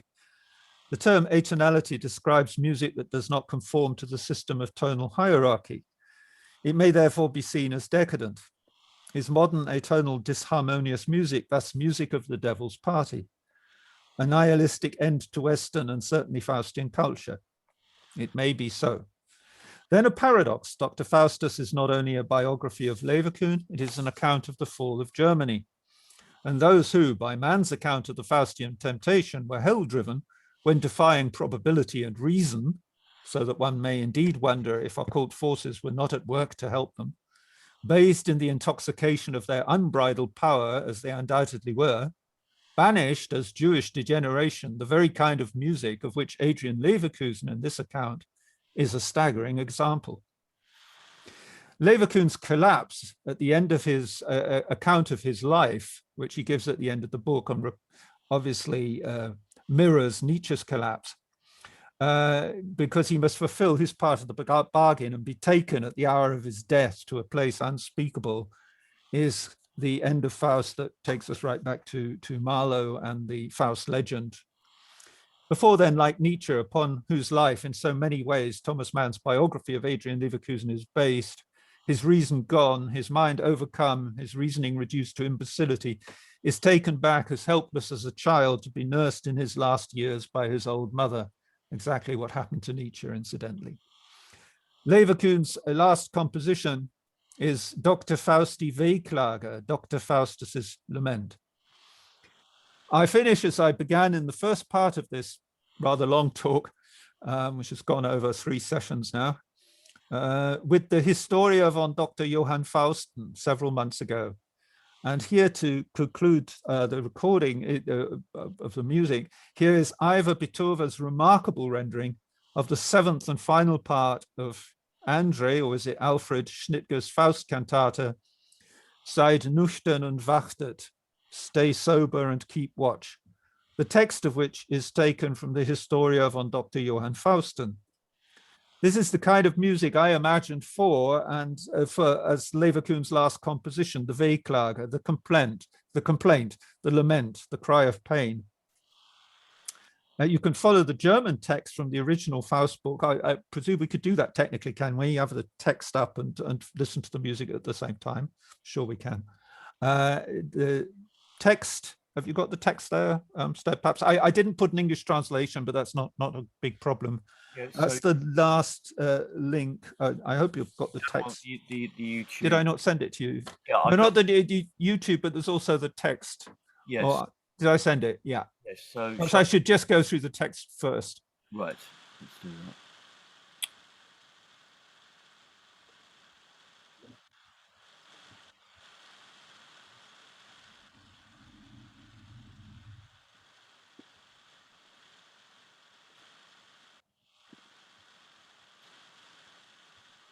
So this text is for the Seid nüchtern und wachtet is taken from the end of the Faust book. I'll read it in German and then I'll briefly give sort of spontaneous. It's unlike Thomas Mann's relatively easy. Es geschah aber zwischen 12 und 1 Uhr in der Nacht, dass gegen dem Haus her eine große ungestürmer Wind ging, so das Haus an alle Orten umgab, als ob es alles zugrunde gehen und das Haus zu Boden reisen wollte. Darob die Studenten vermeinten zu versagen, sprangen aus dem Bett und huben aneinander zu trösten, wollten aus der Kammer nicht. Sie hörten eine greuliche Pfeifen und Sischen, als ob das Haus voller Schlangen, Nattern und anderen schädlichen Würmer wäre.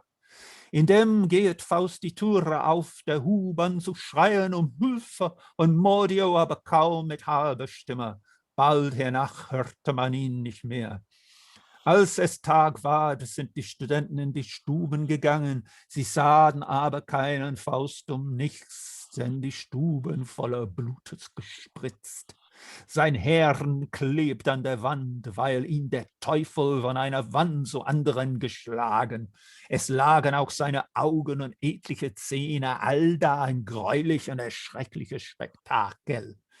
Letztlich aber funden sie seinen Leib heraußen bei dem Mist, welche greulich anzusehen war, denn ihr der Kopf und alle Glieder schlotterten. Which is very, I'm sorry, I forgot to translate this. I hope I can. Yeah, it took place between 12 o'clock and 1 o'clock in the night as a tempest shook the house. You would think that the house was going to fall down and will be torn off. And the students jumped out of their bed and hugged each other, but they were too afraid to leave their rooms. They heard a terrible whistling and howling as though the house was being beaten and as though snakes, serpents, adders, and other ghastly creeping creatures were there.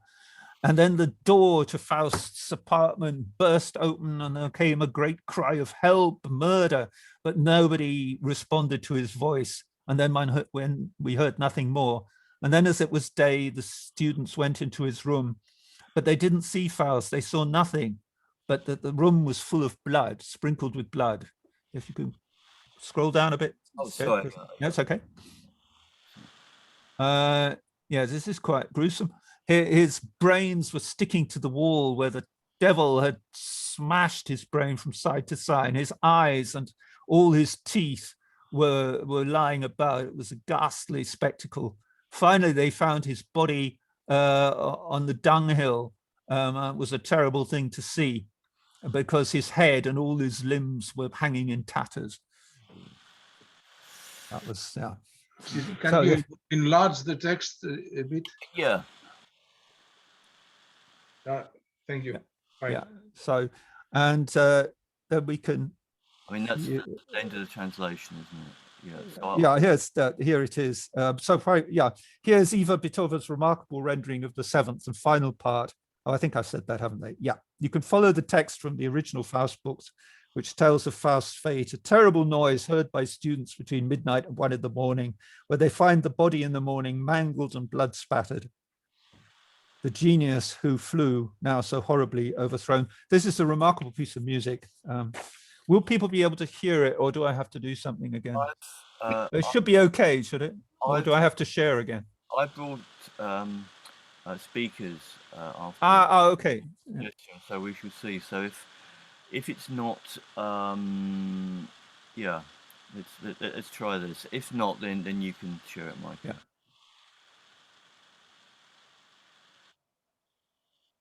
I can't hear anything. No.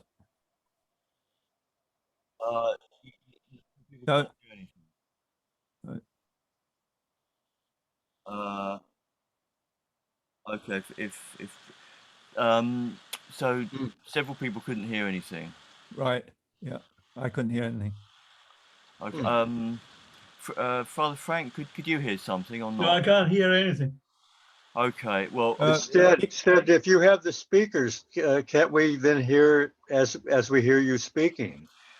I mean, I've got the speakers plugged in. Why can we hear you and not the speakers then?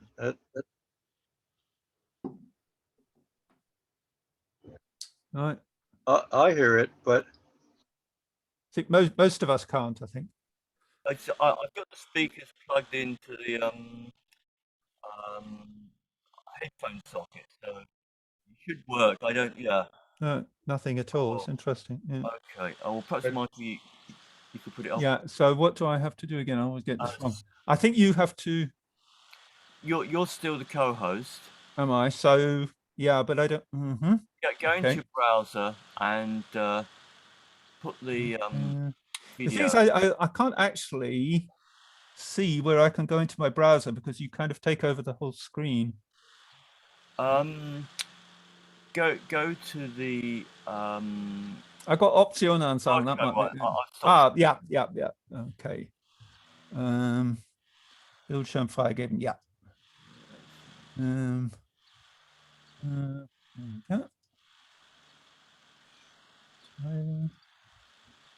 So tell me if people can hear something. Oh, well, that's great. I can't hear that. it's not playing. Ah, yes, it is. Yes. Yeah. Could you hear that? Yeah, but then you turn. Yeah. Yeah. Everybody hear that? Yeah, if you could turn it up a bit, maybe. Yeah. Turn it up. Oh, okay. Ask me to do technical things here. Right. Okay. Yeah. Up there. That's it. Yeah, I've got it up pretty high. I'll turn it up a bit more, but she gets quite loud. Yeah, that's probably going to be fine, Michael. I think it should be. Yeah.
Yeah, it was very impressive, very impressive. Yeah, that's. I think she was enjoying herself. Yeah, I would never have thought it was such a text would have given birth to that. Yeah. I think she was like a furious, Erenice in ancient Greek. Yes, yes. A very Chthonian, very like Medusa. Yes. Yes. Yes. Yeah. Not someone to get on the wrong side of, perhaps. Yeah. Indeed. Like a personification of modern feminism, something like that. Well, I think she has more elegant, Okay. but yes. Bloodthirsty. Bloodthirsty indeed. So my conclusion, after what I've spoken, I invite those who listen to see for themselves how much of the confrontation of the world and the future of our planet might be the stage for two combating forces whose nature and origin is the subject of the Faustian legend. Of that great temptation, and sometimes in the struggle it is even hard to discern which is God and which is devil. The extreme of choice is the adversary's proposed reckless, glorious, but fatal freedom opposed to the secure, unfree, suffocating caution of obedience and security. Is this the end of the mightiest of cultures, either to be drawn into sin and death or to sink into incapacity and lameness? Or, most horrible of all, both at the same time? What of our end? Where lies the temptation and where the comfort? Will we be left with the music of the machine? The yearning which modern man has for protection by machines and chemicals suggests to me a retreat from God-given nature into a man-made surrogate world of unromantic, pragmatic, altruistic, total safety. The world promised by our politicians and protectors in reaction to an epidemic which our hardened ancestors would have laughed out of court as little worse than a sneeze. Indeed, COVID would have been at a loss for victims in earlier days when few people lived to over 60 years old anyway, and only a handful of the very wealthy were overweight, while it today seems that only the wealthy minority are not overweight, is to convert human society into a global nursing home. So maybe it is the cautioner and counselor of safety and security who will abruptly strip off the mask of benevolence to expose the death in life smirk of the deceiver, for the deceiver is a master of disguise. I have argued that the Faust legend and the legend of Don Juan, which I believe it is closely related to, are present in many of the debates and challenges which society faces. Do we seek to emulate Don Juan and Faust, or should we condemn them? In the case of the Faustian Temptation, are we entirely sure who is the tempter and who the tempted? At first glance, it seems surely that Faust, as he lives his life before succumbing to temptation, is living a life of sobriety and legality, when the tempter scents an opportunity and offers him the opportunity to break boundaries, relive the life he missed out on in return for his soul. And what is this soul which Don Juan and Faust sell to Satan? For Houston Stewart Chamberlain, whose writing is totally discredited today by the guardians of modern reason, according to this discredited writer, the soul, the personality, the ever-changing, self-aware human being, is the essence of Faustian man. When considering the Faust legend or the legend of Don Juan, we are compelled to consider our understanding of the nature of the human soul. To coin a well-known phrase, it's the soul, stupid. I hope with this overview of the Faustian Temptation that I have heightened awareness of its pervasiveness as a legend, and which underlies a large part of our culture, the notion that success is linked to the sacrifice of the soul, the unending conflict between freedom and safety, in which today the preachers of safety seem set to rule the planet, but whose safety, by a perverse paradox, may itself contain a fatal Faustian experiment. All the time we are presented with the choice between conformity and freedom, obedience and rule breaking. And this has been dramatically demonstrated in the months of the epidemic, an epidemic which was created, evidence suggests, out of a laboratory researching the possibility of gain function technology on a virus in China, which virus subsequently escaped to breathe with devastating effect on a terrified world. The terror with which statesmen and experts everywhere reacted to the presence of the virus exceeds by far the fear created by the much more terrifying Spanish flu in 1918 and 1919, showing us to what extent populations now value extending their lives and keeping safe beyond their freedom to run their own lives and enjoy life in the manner of a Don Juan or Faust. It might seem that humanity is taking the warning of the Faustian and Don Juan legends to heart. However, the matter is not so simple, because if, as seems likely, the current virus is indeed a human creation, then it would be that it is as a result of a sort of Faustian daring and challenge of God's law that the virus itself came into existence. A humanity deeply anti-Faustian would presumably never have research laboratories experimenting on viruses in the first place. Nevertheless, the world's masses were not asked for their opinion on this matter, and it comes as a shock to many who live unaware of how far the world's powerful are in pursuing Faustian experiments that China was supported in its research in Wuhan by the United States, and I suspect by Europe too. So we run to the new priests for consolation, not priests of the church, for there is little religious faith these days among the peoples out of whom the Faustian culture grew, but the new priests of the secular age, to wit, doctors, health experts, and their master cures. Vaccination and mass vaccinations remind me of the mass weddings carried out by the Universal Church of the Creator, the late Reverend Moon, or of mass baptisms organized by a sect. Faith in vaccination has, in the way I see it, replaced religion or has a religious quality about it. It does promise the salvation of the world, but is it a Faustian promise? Those who wish to live longer, their little lives of beer and skittles, must agree to do so with their blood. Blut ist ein ganz besonderer Saft. Save me, save me. The promise is in your blood now. You are protected. You are saved. Glory be to science.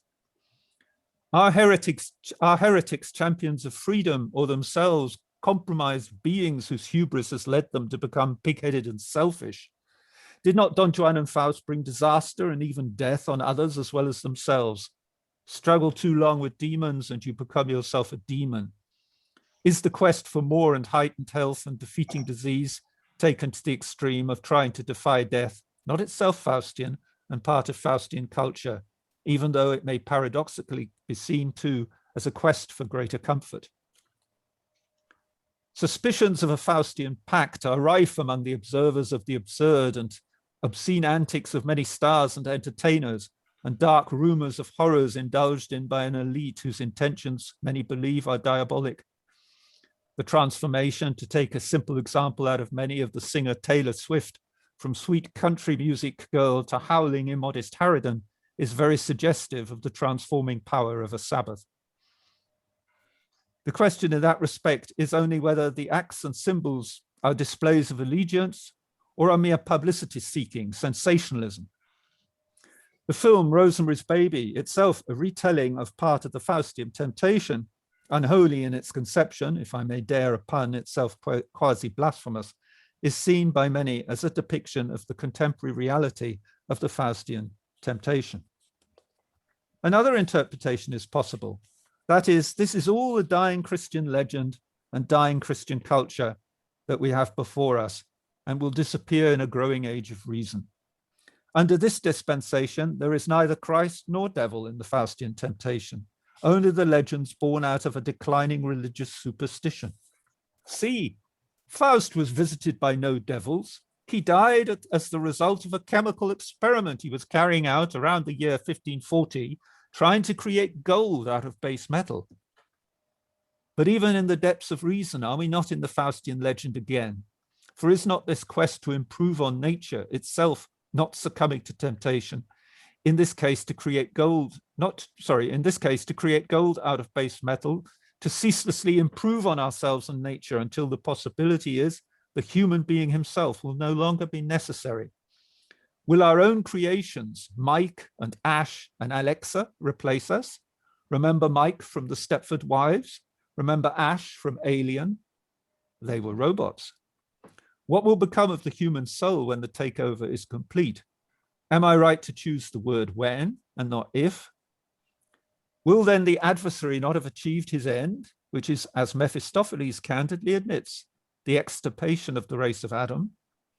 And the exquisite irony would be not through the wrath of any god, but by his own hands and of his own free will. Habe nun ach Philosophie, Juristerei und Medizin und leider auch Theologie durchaus studiert. Oh, thank you. That was. Thank you very much. End of my long, intended to be an hour originally, didn't quite work out like that. I'm sure there were probably works written subsequent to Thomas Mann that would perhaps continue the theme in a modern incarnation. Christopher Nye, who's best known for The French Lieutenant's Woman, wrote a book which I don't think was very good, which was the Faust theme again. And it does take place in the Middle Ages, well, not the Middle Ages, in the 16th century.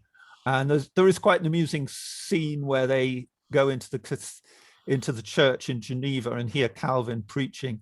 And at the end of that, Mephistopheles breaks Faust's neck in rather sordid description. He actually takes his head and twists it round and snaps. But I don't think it was personally a very good book. But that's the one example I know of a modern Faust. I'm sure there are many. I've got a few points to raise, but I'm sure other people have. So I don't want to take time away from other people. Does anyone have any pressing question or point to put into the ring? I have some thoughts. In the beginning, when you brought up this notion of wine and women and the world and enjoying life and bringing life to a world of, you know, suppression and death and all that, that reminds me of you know, Omar Khayyam and you know, the writings of Edward Fitzgerald. So that shouldn't be anything new to the British public from the, you know, the last shift in the in time. I mean, the last millennia or no, decade maybe. So for some 100 years ago. So that kind of, you know, this dichotomy of self-made prison and ruling and dictating how the world should be run according to some, you know, Western way of, you know, thinking, and at the same time harboring the very ideas of freedom. And you know, this time from the Persian world or from the German world and all that. So you have this, you know, conflict or bipolarity, what we call it, you know, this yeah. Yes. I think actually it's always present here. And now we have, you're right on spot about the industry becoming the priesthood of our time, the big tech telling us what to believe and what to do and what to think, and you know, total control. And at the same time, you know, this idea of Promethean, you know, stealing the light or fire from the gods and being punished for that. And you know, thinking of the end of your the tragic end of Faust, which reminded me of this, what you called in Thomas Mann, you know, the biblical vengeance. You know, the punish is always there in some kind of, you know, old testamentally American way of thinking. Okay, this has to come to an end, and it wouldn't, you know, end well for those, you know, don't try this. Don't try this because you will fail. We will catch you at the end of the day. So that is, you know, those bringing up the stories like this, make a point like this. I mean, as you pointed out, who is the Faust? Is that the industry or is it ourselves? Or, I mean, what is the temptation? What is the temptation? Should we choose the, you know, physical life or, you know, the immortal soul? And I don't think the goal should be, you know, this, you know, obsession on the alchemic way of, you know, thinking from some 500 years ago, the time of Sir Isaac and Francis Bacon and all those, you know, esoterics. But I don't know, the golden ages maybe, when to live and what to do with our immortal souls and our loneliness. So that is our, you know, the eternal questions. Well, it is a huge subject, but pinpointing it down a little bit, and perhaps one point that I didn't mention or that you sort of hinted at, I would suggest, is that in the British or the Anglo-Saxon tradition, there is one aspect of the Faustian Temptation which perhaps is a little bit stronger in our tradition than in other countries, like Germany or France or whatever. And this is the very clear, the wine, woman and song, and the Puritan condemnation of that, which is enormously strong in British politics, as a matter of fact. I mean, there is this underlying current, and having lived in France and Italy and Germany, I really can say this with some experience. It's much stronger, this conflict between we want to have fun and no, fun is bad for you. This notion of the sinfulness of fun, and then the absolute impulse to have fun, and that this translates into politics, the very moral element in British politics of condemning people almost in a Christian, using a Christian lexis, is stronger than in other countries. And if you think of the Civil War, the Britain's War of Religion, which was much less brutal than the wars of religion in Germany and France, was nevertheless different in that he saw so clearly that on the king's side there was this element of a kind of live and let live and irresponsibility and who cares who gets what sexual disease and all the rest of it. And on the other side, no, we've got to have justice, and we've got to bring justice and God's law to the world, and sinfulness is among us, and everything that is beautiful, everything that is extravagant or beyond one's earthly needs is a temptation of the devil. So this aspect of Faust legend, I think, is stronger actually in English tradition than in other traditions. But you're not, or are you? Would you suggest that it's intrinsically a function of Christian culture? I thought someone would. I don't think so. May I just? Yeah, no, please. I didn't know who you were. This is not about. Maybe you can, call it take the blame on Christianity, but I don't think so. I think it's the military tradition of you have this British Empire, and okay, you have this Victorian tradition. Everything is seen, and you have to stick into this military tradition, and also the nursing among the women, and focus on the task. We have higher mission to accomplish. Don't do like French. Don't stick into this romance and the women and the nude and naked and all those art. I mean, you can compare the French approach to life and wine and all those things, and the British very military and disciplined way of thinking. I think that the religion has transformed into some kind of military and social control in order to keep this whole empire together.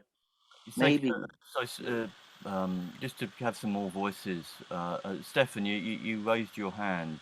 Yes, I think it has much with Protestantism to do, and Calvinism. This notion of correct and not correct, and this is interpreted in our. This is very convenient for today for political correctness, because I'm hearing it also all the time. That is correct. That is not correct, and they can say the most absurd things, and they deem them correct or not correct according to their superficial notion of the zeitgeist of the political correctness, or of their contradictory notions of self-contradictory notions of principles and several things which cannot withstand the lightest criticism, and so I think, in fact, I think that's a very good point. I think this idea of political correctness comes out of what one could call the Abrahamic vision of the world, yes, where there's one particular people, one particular system, which is the way to go, and the others are not. It's sort of contrary to the pagan view, which seems many forms of life as being valid. One thing I did want to pick up on before people leave and go to the dinner, because several of you here have got particular experience of this point that Michael raised, talking about Spengler's view of the Faustian. In your talk, Michael, you were saying that Spengler contrasts the Faustian with the Hellenic or Apollonian culture, which he describes as the culture of restraint and closed horizons, Yes. Yeah. where they believe in a sort of eternal renewal, eternal Yes. present, rather than progression, moving forward into a new Yeah, sphere. yeah, and it's interesting how often that is criticized, and by what writers, and I mean writers of the right or the extreme right. I think Yockey in Imperium actually criticized that, and other where he was usually very pro Spengler. And Jean Mabillot, that I mentioned, also really got quite angry in his preface to his introduction to his book on Nordic gods, which I've just started to read, because with all these competitions in Yorgots, I feel I've got to know something about these Nordic gods. And I thought, oh, hi, he's picking up on this Spengler thing there. So yeah. So I would definitely like a yes or no agreement to this particular point, this analysis by Spengler, from Father Frank, Michael in London, and Stefan, because I think you've all got knowledge of either the Greek world, the Mediterranean world, and the Northern world, so you're in a good position to sort of say. Well, I must say that the Hellenic world is not the Mediterranean world. The Hellenic view, the Hellenic culture was brought by Nordic invaders, and actually the Yamnaya people, and there is also a very recent study and publication on that, although it has isn't been... that another point? That isn't that? Yeah, I agree with what you're saying, but yeah, it is Indo-European. Indo-European, and I think, well, when Spengler says, and so much has been said from German side. I'm very fond of Germans, but there is some kind of exaggeration there, because it is difficult to say something. It is difficult to understand Spengler's critique of a culture which starts with Heraclit. If one knows what Heraclit stands for. So your view is you don't agree with Spengler, no. And you think, okay, the Faustian is an Indo-European thing as much as anything, maybe, so it's common to both halves. Yes, that the thing to try to go to the limits of something, but in the Greek world there is also this notion of measure, metron, and Heraclit, who said war is the father of everything. He said also that Helios, the sun, is not going to go beyond its limits, or otherwise the cosmic justice will go after him. Helios, who hyperviste μέτρα, η δεμή ερηνίες μην, δίκης επίκουρη εξευρίσουσι. Wasn't there a Greek philosopher who foresaw the possibility of the splitting of the atom and said that should not be further researched? Democritus. Yes, but that is no mistake, because we called urban legend, I think. Atom later. What we called atom was not atom. Atoms are in his notions. In his notion, Democritus' notions are the particles, the elementary particles. They can't be cut, yeah. Yeah. Okay, I was wrong. It's just a story I heard. Atom means non-divisible. Yeah. Father Frank, what do you think about Spengler's assertion? Actually, I would be happy to leave Spengler to others, but I wanted to make a brief point about Don Juan, because I've been to Seville and I've seen a place called Hospital de la Caridad, which the locals tell you was founded by Don Juan, who was a sinner who repented of his sins and endowed a hospital or a house of treatment to atone for his sins. And today it is a very smart care home, not really care home in the English sense, but a place with trees, like a garden open to the people. Nice. Where he atoned for his sins that way. And the next point, very briefly, that's a very interesting point. You should go to Seville only to see that place. But the next point comes from a passage in Herbert Marcuse's One-Dimensional Man. Marcuse was one of the philosophers of the Frankfurt School, and his book, which became the Bible of the student unrest of the 60s, is called One-Dimensional Man. And actually, although Marcuse was completely out of tune with our views, if I can speak of our views, Marcuse at the same time criticized advanced industrial society because it had flattened reality. Man here had become one-dimensional, only one way. And I think that there is a fine phrase there that says, today we know how to deal with the rebels or subversives like Don Juan.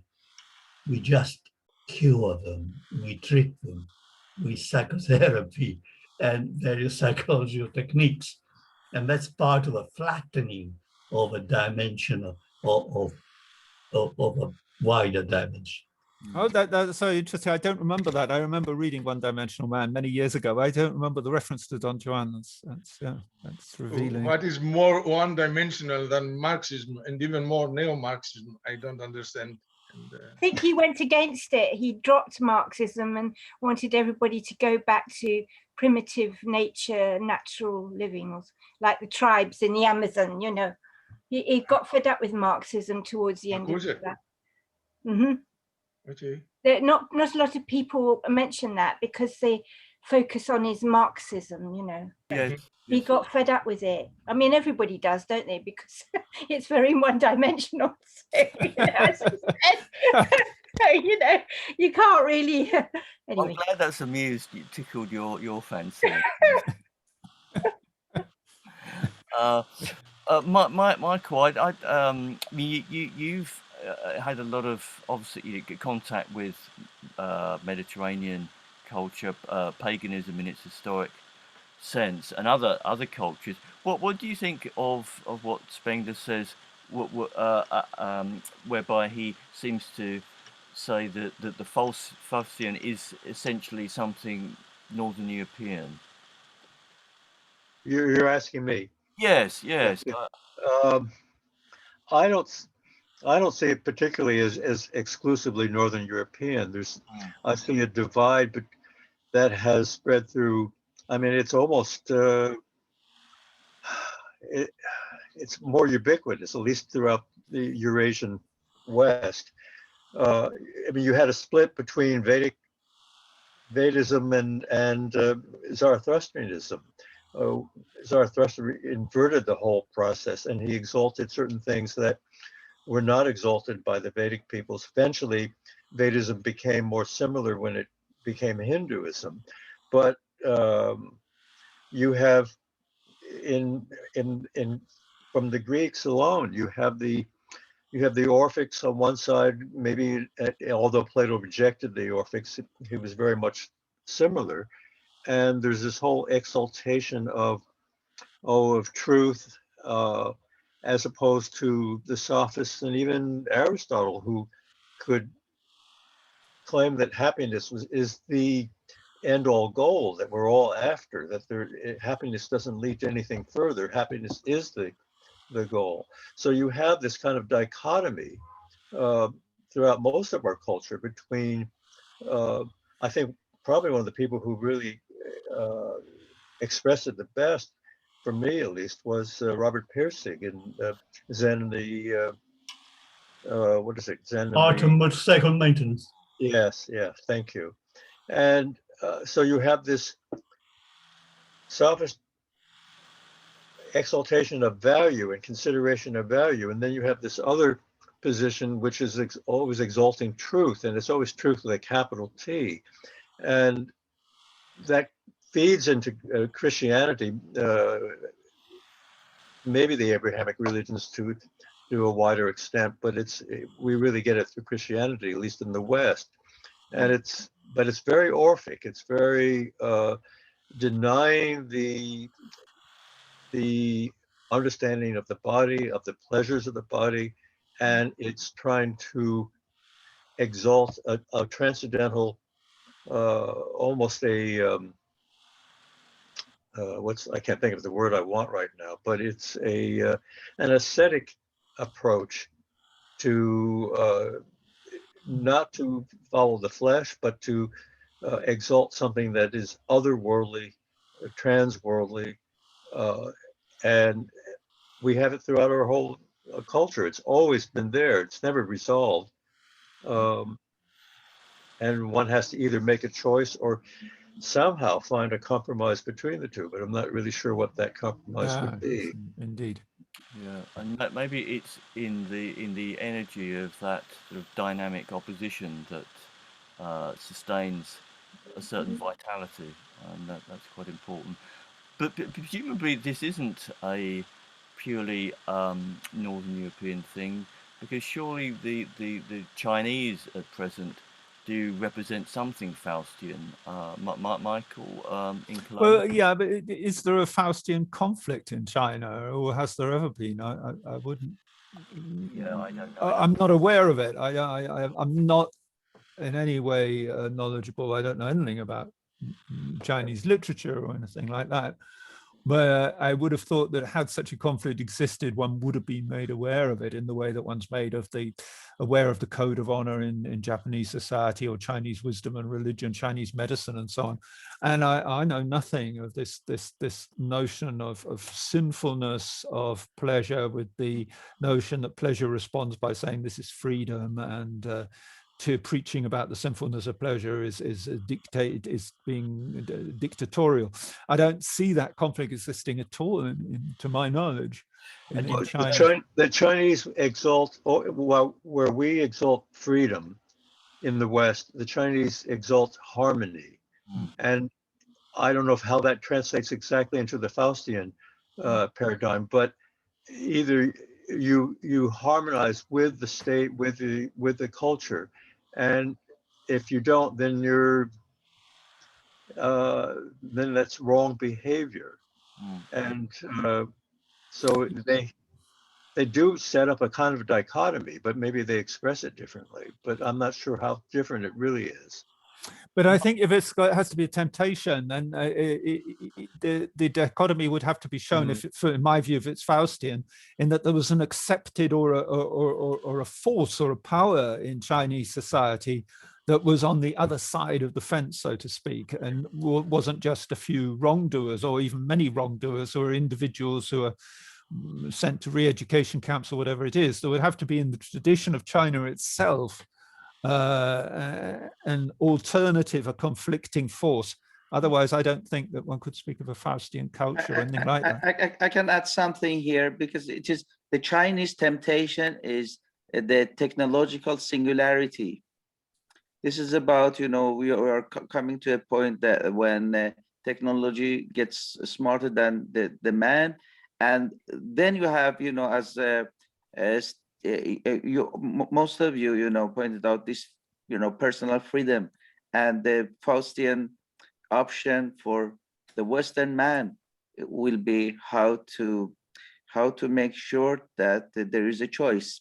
And at the end of the day, it's about, the rise of technology versus the rise of the man. And, what is needed for a Chinese system to bring in harmony, that is the technology. But for the Western side, which is, obviously, how to assure that the freedom of choice is still there in one way or another. So we are captured in a play. So if Chinese make a move, then you are forced to behave in such way. And you can see that in the daily politics, yesterday about G7 and how they want to face the Chinese challenge. It's about technology this time, the technological singularity. And all so that is the temptation. So there's a kind of conflict in China between technological sharing and technological singularity. Is that what you're saying? No, I see that the Chinese society maybe has not that so much problem with, technological singularity, because, the most important thing is, as you mentioned, harmony and the social control of the government and all that, totalitarian or collective, way of thinking. So the transcendence of people, maybe you can change, the nature of humanity by, some genetic, engineering and all those things needed to sustain this harmony and keep the society together, in order to, expand the Chinese way of thinking. And then you have just that conflict. And this is a huge conflict between a Western mindset and this very Chinese mindset, as many philosophers like Giovanni see it. But yes, but even in China, there's a conflict between, or a divergence between Confucianism, or the Confucian emphasis on honoring the state, honoring the parent, honoring so forth. And then you have your Taoist, and your Taoism is a much more, it's not conformity. It's not allegiance to the state in the same way that the Confucian emphasis is. And so you do have a divide even within Chinese culture. One seems to be more successful than the other overall now with the Chinese state, but it's still there. And who could say that one is not more successful in the West too? We have our radical protest movements, but we also have a corporate military control. So we have a whole divide equally. Before people have started to leave, Father Frank left. Unfortunately, before we could thank him for all his sort of deeply sinister very rendering. considerable. He Yeah, made yeah. a big contribution. I just like to say that on Wednesday there will be a moot, and it will be featuring a gentleman from Greece talking about the Odyssey. So Stefan, it would be nice perhaps if you would be able to. I'm under pressure this period because I'm teaching students through internet, and they have exams this period. But I shall try. Yeah, I'm sure. Yeah, I'm Send just as long as people know. But yeah, send me a link. And this will be the first of moot that will be in an actual room, both online, and so I'm keen that we have a few people attending online and in person, so that's good. I know you're going to the theatre, aren't you, Michael? Yes, Leopoldstadt. Yeah, which sounds really interesting. It sounds really interesting. Yeah, I'm looking forward to it.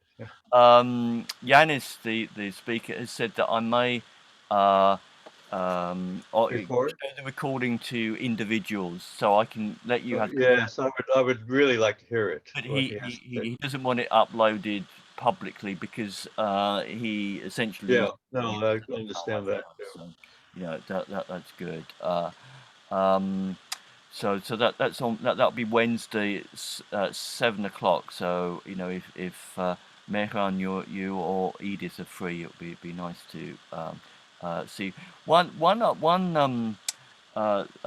group of people who are growing in size, who seem to be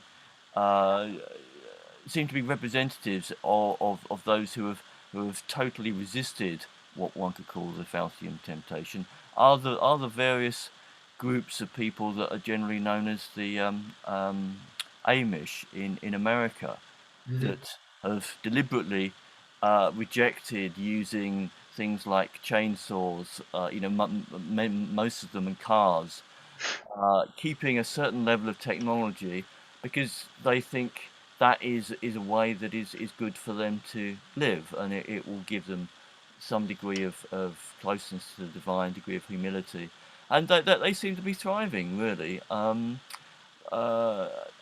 What's your view of such a community, Michael, in Cologne? May I tell you something? Oh yeah. I think we are in our era. We are slavish towards technical technical inventions, we feel somehow forced to adopt everything new that comes up, and so that dictates our course forward. In ancient Greece, there was there was an awe towards nature. For example, they had the technical ability to make a bridge over Hellespont, but they viewed it as an intervention into nature's order, into the cosmic order, and they denied to do so. Today we have no measure, and it is only money and how is it called, usury, and the other word, Gewinst, profit. Yes, that dictates everything. And I think this is too bad. It is turning the order of things upside down. It is the lowest that determines the higher. And then it is this which finances the research and directs it to the direction it wants, and so on and so on. Michael said at some point that reason tends to substitute Christianity. I think it is not reason. It is another good expression which I noticed from today: reason reduced to imbecility. This is the modern. This is when I'm listening to Danish radio and to their leftist propaganda. It is really reason reduced to imbecility. Yes, like two things there. Going to Stead's question about the Amish and so on. Yes, they could even be a role model, but there is one important caveat, and that caveat is that you live at the mercy of powers that possess a higher technology.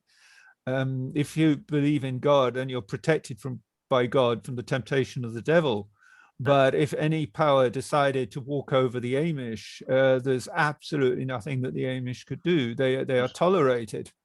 Yeah. But there is nothing they do because they have renounced the very technical tools that would equip them. However, when you use these technical tools, are you then entangled yourself in the very world that you're fighting? I mean, that is the eternal problem and dilemma of that.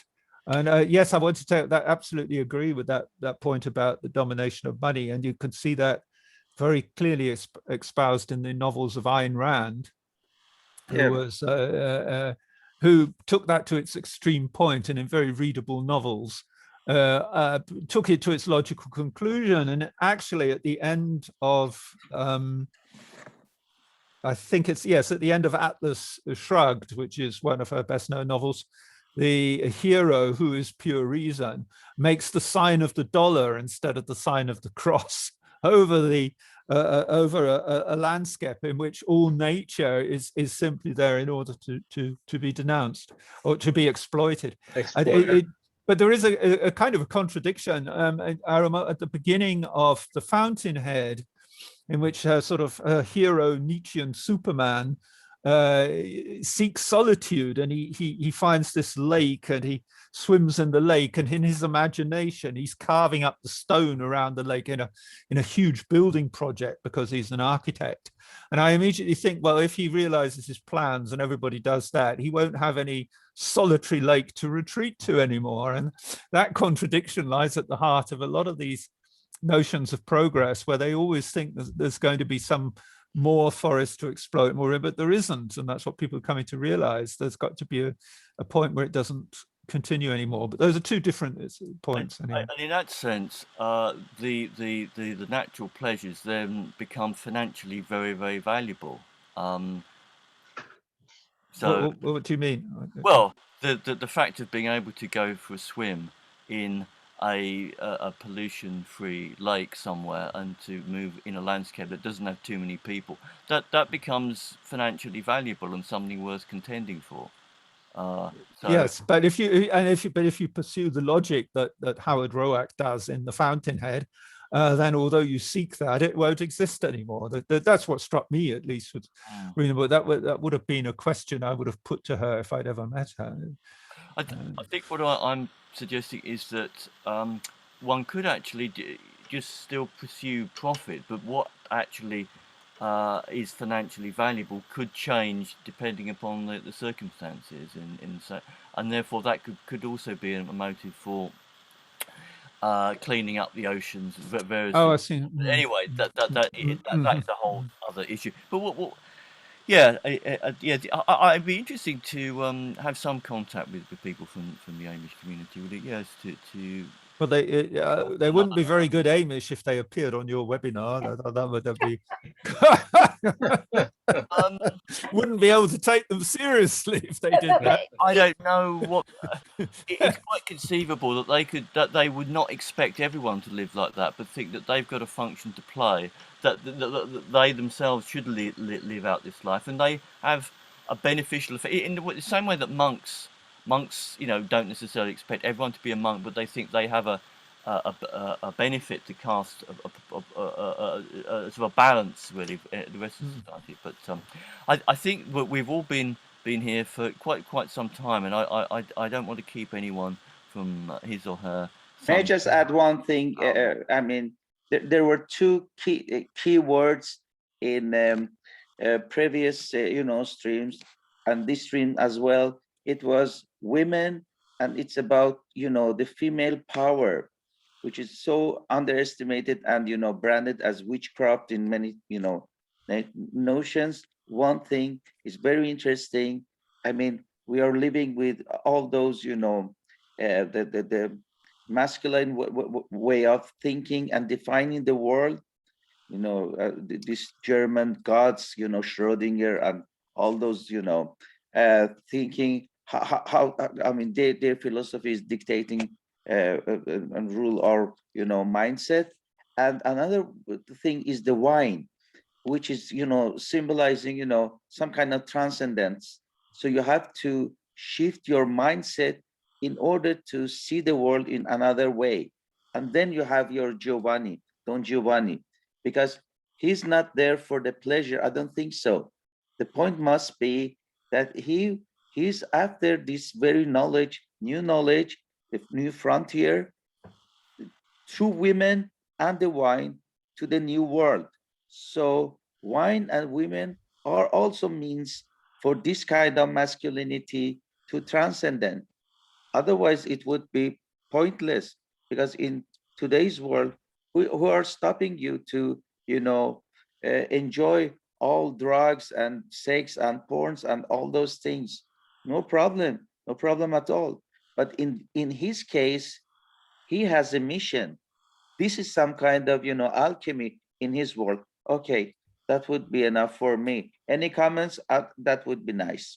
Okay, I think so. I think let's sort of formally kind of end the. Well, I'll just very briefly comment on that. Because I go, Michael. I know you have to go, Sted, do you? I'll comment just very briefly on that. That's an absolutely valid point. But there again, the question is this indulgence, woman wine? Who said that, woman wine and song? I can't remember where that comes from. But anyway, it's an indulgence in perhaps the non-rational, and a very rational and technocratic society will look increasingly askance at that. And that is exactly what we see, particularly, and it's no coincidence, in countries that have been touched by Puritanism. This epidemic has given these countries an excellent chance to berate with even greater strength indulgence in sin, because don't have contact with people, certainly don't have sex with people. Excessive alcoholism is also bad. I mean, they say no smoking in pubs, that's more sinfulness.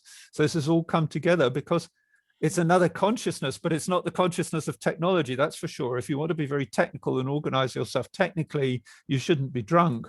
That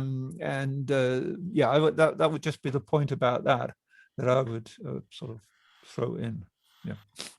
All right. Well, thanks. There is lots to say. We could I know, be it's talking a for whole hours. whole nother issue. But thanks everyone for. Yeah, thanks everyone for coming. And I know. I think the majority of people have, so that's good. Thanks, thanks, Miran. Thanks, Stefan. Thanks, Edith. And perhaps Stead, you should point out, because some people don't know, that you can see these on. At some stage, I think we'll move it to another sort of thing. But at the moment, it's under the London blot, isn't it? You can see the London blot. If you missed any of the previous Soterize, they're they're all there, except Richard. Richard the second is not there. Yeah. The London what? The London blot. The London and then BLOT. I should find it. It's been YouTube, so you can see the previous Soteria meetings. All right. Many thanks. Thank you. Bye-bye. Thank you, everybody. Bye-bye. Bye. Bye.